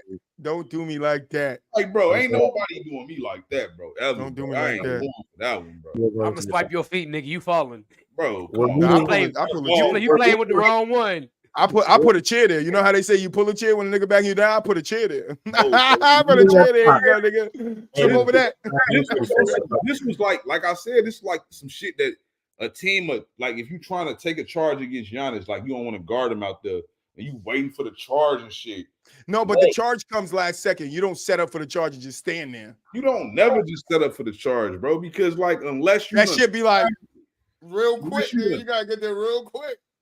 Like, yeah, you remember what was it? Like Mike, when the nigga took the charge and he never could get his feet right, and at the end he got his feet right. They can call a blocking foul on me. You gotta. They gonna call a blocking foul on me because I put my knee in his hip. I'm running into him on purpose, nigga. That's what's going on. Just injure Giannis. Put him out. Euro step. Nigga, we're colliding at one time. Shit, if I see a nigga, if I think a nigga going Euro step, I'm a Euro step defensively backwards. I'm not moving back. Here you go, right there. Where you going? I ain't gonna lie to you. That's smart. Fuck, I'm Euro stepping with you. If I catch you Euro stepping, that give me more of a chance to time where you gonna be. I'm gonna be right there. Exactly, and I'm gonna fucking try to get an angle and pop that shit, bro. I'm good at getting angles, bro. At full speed. Good at getting angles, bro. I love blocking the ball. I love blocking the ball more than I love scoring, bro. It's just something about blocking somebody's shot. We old school. I love defense. Yeah, I love it, bro. Me and my best friend try and cross me. I'm gonna rip that shit, and me and my best friend double blocked the ball, nigga. I smacked it first. He smacked it away. I said, nigga, get it out of here. But yeah, I mean that's what you got to do. But we'll see. We're gonna see how these playoffs play off. But like I said, I would say it now. If Boston doesn't win the championship this year, I would finally give Boo out what he wants and be disappointed in Boston. All right. This would be my year. All right. But if we make the finals, we lose to the Nuggets or somebody like the Clippers, because, you know, James, Paul George, and Kawhi, they all on. That's a hard team to beat. And I think that's if the Nuggets come against the Clippers, I think they're going to struggle. I'm not saying Joker's going to struggle. I think the team's going to struggle against them. Powell coming off the bench as well. And yeah, Westbrook coming off the bench. I think they're going to struggle against the team. That's I think the really Suns too. I don't think the Nuggets got an easy road to the championship this year. Because I think if they come up against the Suns now, you got last year you had KD and Book doing you dirty like that. Y'all was winning the games, but they were doing you dirty. Like now you add a healthy Bill to that if Bill's healthy, and then don't they got Wemby 2.0? What that man say? Get off dick, get off nuts. Get on my dick. Get on my shirt. Fuck that nigga. All right. I think that nigga really hate Wemby, bro. He does probably hate real. Wemby. Like, how this nigga get an opportunity? Nah, nigga, you got an opportunity. You just didn't do nothing with it. Fuck, bro, that's crazy. How you hating from outside the club? You can't even get That's in. just what it is. All right, playoffs. All right, let's touch on this. I wanted to see what you guys' thoughts was on the Final Four, the women's NCAA Final Four, because we know what was it, Iowa? Or there's Iowa, right? South Carolina Yeah, won. won. South Carolina won. No. Iowa beat LSU.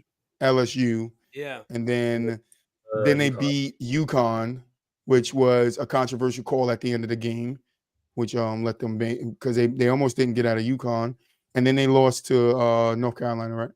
Yeah. So what are you guys' thoughts on the women's Final Four, Mulich?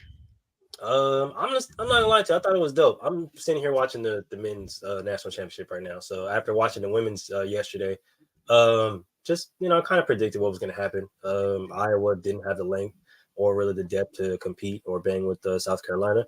Dawn Staley was at the game, so she was definitely taking her notes, and she definitely seen how to frustrate Caitlin at the perimeter. Didn't really work as well as UConn's, but like you won the game, so you can't really be mad about that. Really, their size did it for me, and I kind of called it. I knew their size was going to be everything. They knew that they had to kill on the inside. They didn't really shoot that well from the outside, other than Miss Pow. And Tessa Johnson, she actually shot really well as well too. So they actually played a really solid all around game, which I kind of knew that was going to happen. I kind of knew Iowa was going to go in really Caitlin heavy. Caitlin take us to the promised land, but I just knew it wasn't going to work. They didn't have enough depth to kind of really swing and really bang with SC. So shout out to Dawn Staley and the girls over there at South Carolina. They definitely deserved it. Undefeated season. That's really dope. Boo. Yeah, shout out to Dawn Staley and them girls, man. They really did what they were supposed to do in a sense, right? Like they was the best team all year. And when it came down to it, they showed up. It mattered most. Like, shout out to Tatum Kirk though. Like she gonna be a dog in the WNBA for sure. Like for sure. Like I can't see no other unless she gets hurt like her rookie year, and God forbid that, she gonna be a dog. Like she really can hoop. Like she really can hoop.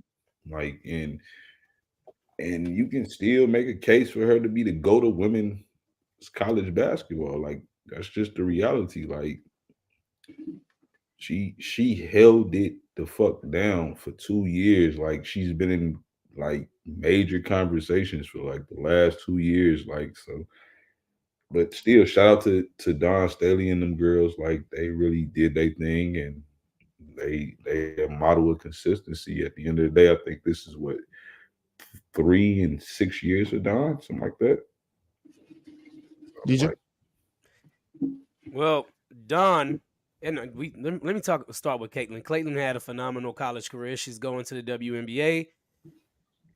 I think if you run it back with LSU, maybe LSU, if it was a series, maybe LSU would have made some adjustments and could have probably won. But Caitlin was on fire in that game. Caitlin was on fire. She played a hell of a 2 games. Even in the championship game, she didn't have that great of a scoring game, but her impact was definitely felt without her even scoring the ball. They were throwing everything at her. I can't even remember the girl's name that guarded Caitlin in the championship from South Carolina. I forgot her name off the top of my head, but she did a phenomenal job. And Dawn Staley, yes, and shut up. She got an ass. And Dawn Staley, I mean, she's wow.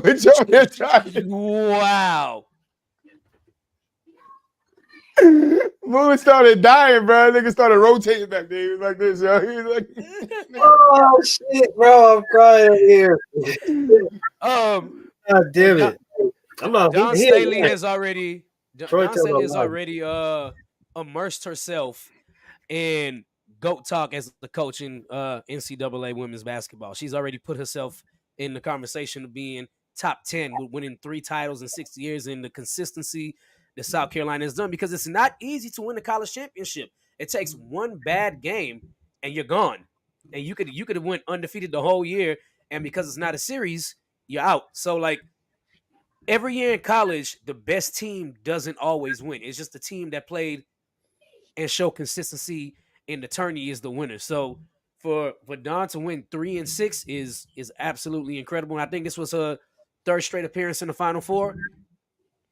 But it's crazy. And of course, the players respect her, because I mean, you look back at Dawn Staley's WNBA career. I mean, one could say she's in the top 10 all time in the WNBA too. So No question. Definitely. shout out to Dawn in South Carolina. No question.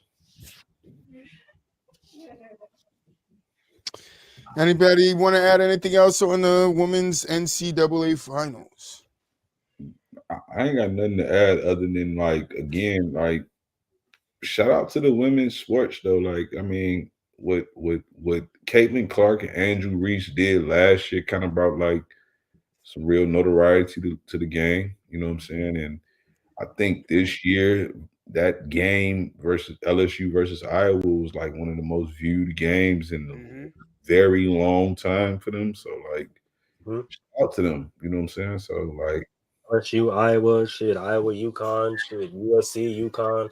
This might be the best Final Four we ever seen in the women's bracket. For sure. Just and then you got the talent that's leaving, going to the WNBA. So definitely hope that that all this attention transitions. But even just the new class of freshmen that are coming up. Malaysia Fawale should be returning to SC. Juju should be returning to JoJo. Hannah Hidalgo should be returning to. You know what I'm saying? Like this next class of women's basketball is just looking up again, just planning on getting better. So definitely like we want to shout out to these ladies, man. I'm glad that they're finally getting love out of the earth. I know we focus on how much more skilled the men are now as far as handling the ball and things like that, but women's basketball in particular, the skill level over the past 10 years has jumped at a ridiculous rate. It is crazy to see. You know what, DJ, though? Like, honestly, I think the skill level truly always been there. The only thing that really truly been separating the game and it's probably going to always attention. Not even the media attention, the athleticism. It's the athleticism. It's it's clearly that the guys can do more. They can dunk. They can, Yeah, but women are being able to start dunking too now. So it's just not going to be. I think if we start seeing more women dunks in the WNBA, like if it start becoming a regular thing, like if they raise the rim down, they if they lower the rim. Well, what I'm more referring to with being more skilled now, you see the girls out there cooking. They one-on-one on the island, and they can shoot the ball now like crazy. Because back, I know we all watch WNBA, and a lot of them they didn't have form, but they could still get the ball in the basket. They could score close to the basket. Now Cheryl Miller can shoot.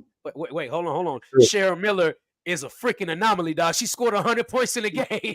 I'm just saying she can shoot. Listen. I'm not saying like the best players weren't good. I'm saying more so outside of the best players, it's more skill all around. Well, I think that's evolution, right? That's what. So like it is in the NBA, right? Like players are just naturally getting better, just like the women's are not getting better. I think the only thing that will always separate them will be athleticism, because I don't think a woman will ever be able to do what we see. Like you'll never see a woman just flying. You might see a dunk, lower the goal.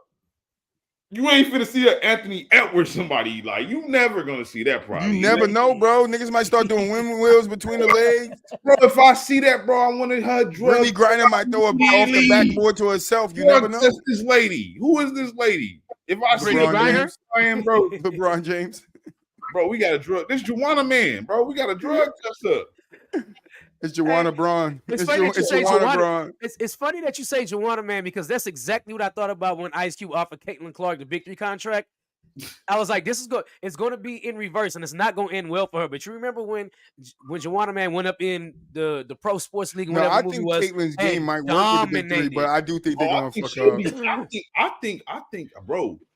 I think she'll be good in the Big 3, but Yeah. I forget who said it. I forget who said it. Somebody said it's prison ball, and then it's the Big 3. Yeah. But here's my issue. So I don't know if she survives the Big 3. I think she'll be good for it, but I think those men going to try to. I'm more take a worried piece of about her every time they get a chance.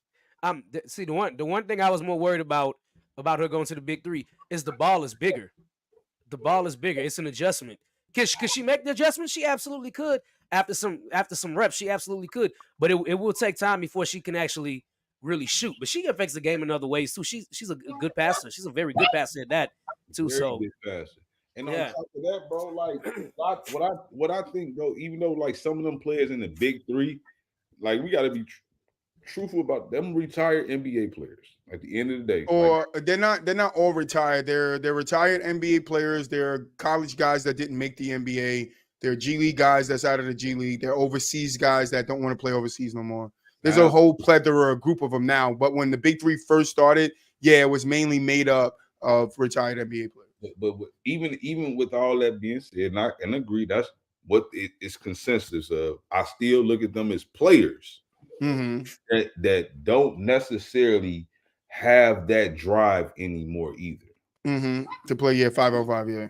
Caitlin Clark, she got that drive right now. Like she really will go out here and try to do something to y'all ass. I just see like her trying to go to the rack and line side, nigga, boom. Like, bang. Why would I go to the drive when she could probably shake some of them motherfuckers out their shoes? No, she can't. But then they're gonna put like Shaq say, send them my way. I'm gonna touch her up. Yeah, that's a wild statement, dog. Send them my way. I'm gonna touch her up. In his prime too. I'm gonna touch her the fuck up. Bang, bang, bang, motherfucker. What you think this is, bitch? I can't do shit with Caitlin Clark right now. No, I'm saying Shaq saying like in his time, if somebody send Steph what he said about Steph Curry. Yeah. Send him to me. In my time, send him to me. I'm gonna touch his ass up. And I think the people in the Big 3, their mindset is she's a girl. Yeah, she can ball, but she can't stand with us, and they're gonna touch her the fuck up. They will. Just drop your ass off. Yeah, just to prove they're gonna touch her up. Guess extra, what? Bro. Extra touch her up because what she gonna do? She gonna try to fight one of them? The first nigga that get his ass broke off and getting his ass crossed. Never live it down. They gonna That's fine. He probably won't live it down, but the next play they're gonna be like, "Yo, she force it down low. I'm gonna touch your ass up, bro." And then they ain't gonna live that down. I'm gonna remind you of when Trae Young tried to pass the ball through Trevor Ariza's legs. Trevor Ariza said, "Hey man, you better go play with somebody your own age, not him." Hey, the nutmeg is bogus. The nutmeg is bogus. I don't think she got to do that to some of these. No, she ain't got to do no. I think I'm with you, boo. I think she'll cross them out there. But there's still some of those. There's still young guys in the league, like in the Big 3 that can ball, bro. Like the Gerald brothers, the Green brothers, Gerald Green and his brother. Them niggas be balling in the Big 3. Like balling, and they still relatively young, you know, not young like her, but they're relatively young. You got some college players that didn't make college, they're relatively young. Ice Cube has done a good job with transitioning away from just having retired NBA players. Now you got college players, you got overseas players, you got guys that tried to make basketball but couldn't. He's giving these guys a chance and they're going out there and showing their talent. He has those rosters are really good to have 6 people, 7 people on a roster. Don't get me wrong, it's gonna be some people that give her fits. I'm trying to see Carmelo there next year, nigga. That's who I'm trying to see. I'm trying to see Carmelo go do what Joe Johnson did. I'm trying to see Melo go do what Joe Johnson did. Bro. My boy Joe went back and revived his career. Take over the league and fucking go win multiple titles for the Big 3, nigga, and make some money. Joe did that straight out the league, like he did that straight out the league. Like he literally left the league and then. But Stack had a good run too in the Big 3. That's Check true. out- Coutinho Mobley had a good run before he Coutinho got had a injured. real good Before he run. got injured, Coutinho Mobley was shitting in the big the three. Cats. That's because when them guys were doing it, the league wasn't as popular as it is today, right? You know what I'm saying? Because you had No, guys. but we're talking about a year ago. Like they were doing this shit last year. Well, Stacks was a coach last year, but Coutinho's still playing. Mm-hmm. Coutinho's still playing, but I'm saying And though, he's like, still a vote. He's still the major, like a major component of that team. He got injured this year, so he Yeah. was a little, you know. yeah, Coutinho Mobley is like 45 years old. Yeah, bro. but that nigga be balling though, boy. Balling. But bro, Like he be balling like he 25, bro. Like no, he do. don't. Yes, he do. Yes, he do. That nigga be balling like he ain't got no, like I his seen knees is fresh. Coutinho Mobley at 25. That nigga's not balling the same. That nigga is balling, bro. Oh, sure. He feel like he's 19 again out there the way what he doing. I give him he balling like he's 38. I give him that. He said 38. Nah, he balling like he's 32. Hey, I give him you know who 32. cooked in the big three was Nate Robinson. Nate Robinson came out the NBA and just cooked. Yeah, but that's what I'm saying. Like the big three is definitely great, right? Like it's definitely great. But at the same time, I'm saying, like, bro, like a lot of them guys still hooping for the love of the game, right? For just strictly off the love of the game. Like, I love hooping. I'm hooping just to give me something to do. What I'm saying is that Caitlin Clark is really out here like hooping because for the next 10 to 15 years, this could be her life. Yeah, that could be her life, but one of them gonna touch her up something horrible, bro. That's Bro. my fear. Like those guys got egos, bro. You know that shit, boo. Like Yeah, one of them is just gonna push it overboard and If slide that foot under hers. they gotta- Slide they that. They don't even gotta touch her up. They can slide that foot under hers when she coming down off a jump shot. aggressively just push Shorty out the air, like you won't look like We don't care. It's Hey, basketball, Boo-Wop. bro. Hey, listen, It's bro. basketball. You grow up in Chicago. You from the hood. You know damn well if one of them girls get on the court with y'all and sauce you gonna feel some kind of way. ain't listen, true story. Who I'm saying, ain't no girl saucing me because I'm gonna touch her up. Yeah. I'm gonna touch her the fuck up. That's You what I'm see? saying, boo up. Soon as she go, It's- tween, boo up. You made my Nigga, point 'cause take you was that like, shoulder. What the fuck you Your talking about, reaction made tween, on tween? point. Your No, reaction was it like, ain't talking about even tween. touch up. She a girl. I'm in the prime of my career at the time, like on some hooping shit. So like, so you ain't getting sauced. hell, But hey, bro, I'm just saying. Nah, I've I seen dated it a girl who was happen. on a college basketball but I'm team, saying bro. the difference between them players at I that kicked time, her bro, ass. like, bro, Fuck outta here. I not mean this Give a to just fuck. bro, like this might sound like some cocky shit because you can't go back and look at my track record and none of that shit. Like all this shit come from the streets, bro. I swear to God on my Yeah. life, bro. But I did used to hoop against like some of the best high school ballers in the city of Chicago, like female hoopers too. Because like Yeah. my homie, his auntie was like real big in the park districts and stuff like that. We used to hoop all the time against like a lot of notable females like that was hooping. Bro, destroy their ass. I swear to God, bro. They like, what school you go to? Bro, like I'm a Listen, destroy my favorite your ass. wrestling game of all time is No Mercy, nigga. And I lived that through my life, nigga. No Son, mercy. I give no mercy to no one, nigga. I'm No God, mercy. ain't guarding girls at 6'1". Real, give me that. What you doing? But you know what though, like y'all say, no, you also got to look at it on the flip side also too. It's just like if somebody go out there and really play defense on her and they rip the ball and she can like, oh, she just a girl. Why you doing? There's the negative side of it too. Yeah, like can you imagine like one Yeah. of those steals, like they're both running side by side and he like give her a little shoulder while he taking the Yep. ball, like niggas gonna be like, come on, bro. And she Yeah. slide halfway across the fucking court. That's why I wouldn't do it if I was Ice Cube. Mel Gibson sliding across the court is crazy. That's her nickname in the hood. That's her nickname in the hood. I didn't give it to her. That's her nickname in the I hood. know exactly what you're Of talking course, about. her body's gonna be. I got a smaller. question for y'all when we get off live because I'm not saying that shit on live. Right. Y'all niggas right. I'm not stupid, bro. Like, I'm not fucking if you're stupid. not talking about nothing that's hella egregious, like if like a nigga going up or she going up and somebody trying to underswipe her shit, like of course, nigga, shit is gonna happen because men bodies and women bodies are just abnormal, just different, right? But like just outside of the norm shit, you feel me? Like because we all know the unspoken rules of fucking basketball. Like you don't undercut somebody when they go for a dunk or a layup, you know, shit like that. Unless you're trying to hurt them. And if you're trying to hurt somebody out there, you probably shouldn't be out there. You feel me? But of course there are going to be physical differences. Like that's definitely true. But Man, that shot ain't man. That shot butter. Okay, man, they better watch out. She gonna drop at least 3-4 threes on Hey. their head. I still worry about I'm still worried about the ball being different. I think it's a lose-lose for Ice Cube to do this. It's a lose-lose, bro. Because at the end of the day, if she get off, it make the league look weaker than what it is. If she do get out there and get successful, damn, she killing men. It's gonna make the league look weaker. Then if she get hurt, it's gonna be like, oh, y'all tried to do that to her, or it's like a lose-lose in my opinion. Like I wouldn't bring her into this, bro. Like I would bring retired WNBA players into it. Like, don't get me wrong, because they out their prime, shit like that. Whatever. Y'all want to hoop, cool. Or Boo-Wop, that's not bad. Or make a big three, a women's big three. True that too.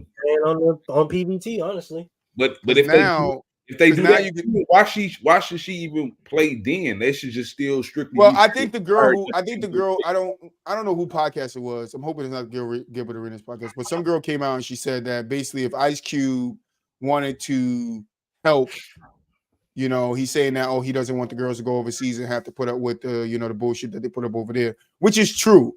I get the girl saying, hey, he disrespected the teams, the countries they invite us in, they give us a lot of money. I get it. But at the same time, they don't, treat you like you get treated over here. You get treated like outcasts. Not in every, occasion, but in a lot of occasions, those girls come back with stories. So what Ice Cube is trying to do is give you a way to subsidize that, and have a different avenue. But where I do agree, because he was like, it's to stop them from having to go overseas. The big three doesn't happen in the off season of the WNBA. So right, that is true. So he would have to fix the schedule and make it. But I think having a women's big three would just make him more money. Honestly, bring a lot more eyes too. Make him more money for sure, and I would still make it about retired WNBA players, and because clearly they have not benefited off of this market. You know what I'm saying? Like that. A lot of WNBA players say they underpaid and things of that nature. So this will give them a chance to make a little cash or whatever, make a little cash flow, and at the same time put some relevance into their names again and things of that nature. I'm pretty sure Diana Taurasi is a player that's going to retire in the next year or two. If you got a WNBA, a big three for the women's. Somebody that can easily catapult that league for you, easily, because she's damn near the Kobe of the WNBA. That's the show. Compare her to Kobe. So Sue Bird will still probably want to play. It's a lot of players. I think Sue getting into coaching. She could be, but I still think she'll play. If the celebrity the coach already in the big three on the line with the WNBA season, then she'll play. Because it's why not? I can get a check and I still can play against other women. And then it's going to be the players that don't make it to the WNBA that want to play in it. It's a plethora of players you can get, and it's probably not going to gross the same as the big three with the men's, but still, you shorten the season, maybe you make it a 10-game season, 12-game season, whatever. I still think it's the big three is only 6 weeks anyway.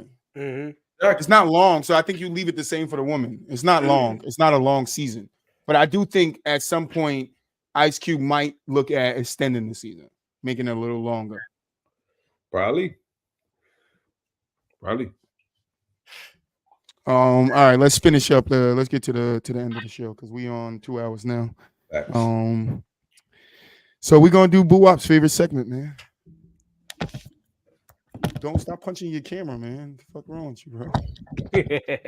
Get to this 1v1 me, bro. Got a good 1v1 me, bro, for you guys today. Now we get to Boo-Wop's favorite segment because we can't do a show without Boo-Wop's favorite segment. You the bro in the 1v1. We can't do a 1v1 without you, bro. Troy is the one, moves the V, I'm the one, and you're the bro. Bro. 1v1 me, bro. You feel me? We back in the building with the 1v1 me, bro. What's up, bro? Boo-wop, you the bro. What's up? I can't believe y'all let Troy put this fucking shit together like this, bro. Who gonna stop me?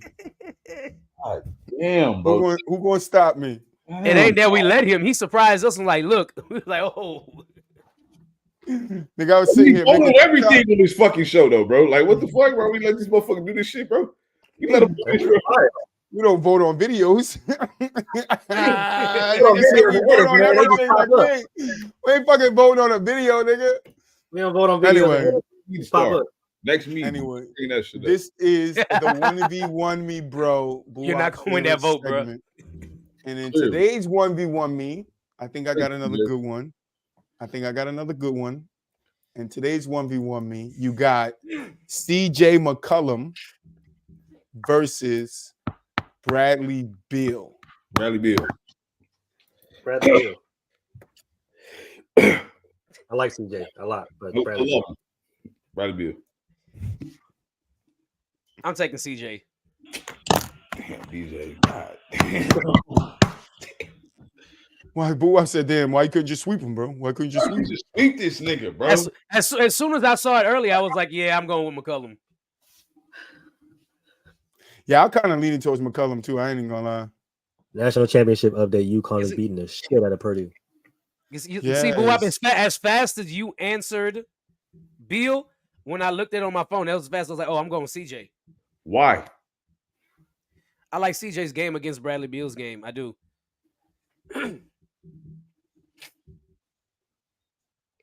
What does CJ do better than Bradley Beal? Oh, CJ plays some excellent one-on-one basketball. Excellent. And Bradley Beal don't? Yeah, Bradley Beal's okay. Bradley Beal's okay. Hey, look.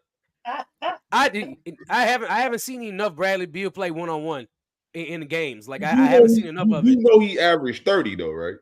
That's fine. CJ never averaged over 25 points a game, right? That's cool. It's one-on-one. It's completely different. Hell, didn't we just talk about what's the guy that we said is him in one-on-one? He used to kill LeBron in practice in one-on-one. Everybody talks about it. Y'all went with that bullshit. I didn't go with that bullshit. No, it's your a favorite fact. player. I can't think of Michael Beasley. Yeah, Michael Beasley. Everybody was like, "Yo, Michael Beasley is the one-on-one. Like he's the king of one-on-one. One-on-one guy, nigga. That nobody thinks Michael Beasley. They say that about Carmelo Anthony too, but like I'm not. But we know Carmelo Anthony is an excellent one-on-one player. That's what he did most of his career. But I know Bradley Beal one-on-one. Like at the end of the day, he's a nigga that been 1-on-3 and put up 30 points a game. I just know Bradley Beal ISO game is crazy. Wait. That boy said 1-on-3. He said 1-on-3. That's a damn shame, Washington. Y'all got to do better, dog. I mean, but like that's the man was dropping 30 games. Clearly, you trying to slow him down. You couldn't slow him down. He just fucking you over. Now Bradley Beal's a natural score. I personally like CJ's offensive game more. I think his style of game was catered for more one-on-one, especially when he was playing with Dame Lillard. That was one of the biggest things that they had to ISO score a lot. Yeah, but he also the second option in these situations. Like I seen Bradley Beal man. Hey, let me tell you something. I saw CJ McCollum drop 37 on Denver Head to get to the Western Conference Finals when Dame had a horrible game. And CJ was taking that thing one-on-one over and over and over again in the fourth quarter and was dropping off. Everything is going crazy. I've seen it. CJ McCollum is a good one-on-one player. He really is. One-on-one player, but I don't know if I can take him over Bradley though. I don't know. I think CJ will win. I do. But I mean, hey, to each their own, I guess. Both them niggas kind of look alike too. So hey, damn. I'm going probably the taller one. Slightly. You said them niggas look alike. The taller one. Okay. All right, on to the next one.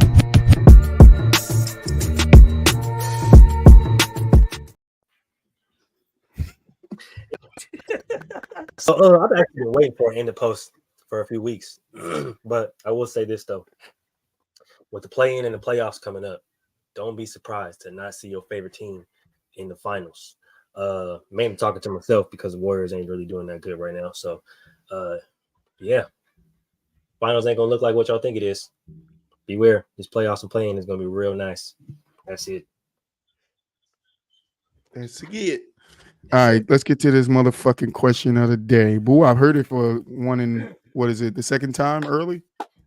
The second time I think Boo, I've already know the question. Moolich, you don't know the question, man. You're not on the question, dog. Ain't that's for sure. So y'all All traded today. Okay. Got traded spots. Boo, don't cap, man. You got the cap on your head. We don't want you capping, huh? All right. So the question of the day is, if you can take one player and drop them into the league, who would it be? Whoever got the answer can go. I'm gonna say the obvious. I'm going Professor. My answer is strictly based on All-Star weekend, especially with the dunk contest. I'm going half man, half amazing.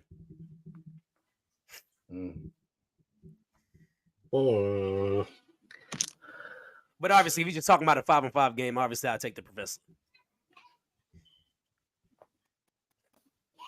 We'll got to go back over the roster. A little bit because I got one in my head, but I don't really know if I want to. You feel me? Rest in peace to my boy, man. I'm going Escalade. I thought about Escalade too. Yeah, I had to go over the roster just to see if any other names popped out, but Escalade was my boy always, man. I'm gonna go AO. Oh, that's a good one too. Oh, that's not bad. Well, that's a good name. I'm gonna go AO. AO had like a real all around game to me, like like real IQ. You know what I'm saying? So like, I thought that would have kind of bowled well in the league. But the obvious answer, though, truly, is Rafer Alston. Well, yeah. Like, that's the obvious answer, right? Yeah. It's my Lou. Like, he's the only person to ever do it. But hey, Moo, to your point, Moo, I didn't realize Escalade was 6'10". I thought he was shorter than that.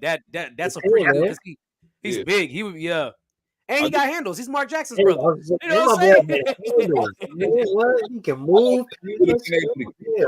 Down pace of the NBA. That's the only thing about Escalade because of his size. Like, you think like he could have been like, I don't know, like I ain't gonna say like not bad. Like I think he could have still been on some type of like because obviously guys like Glenn Davis made the league, you know what I'm saying?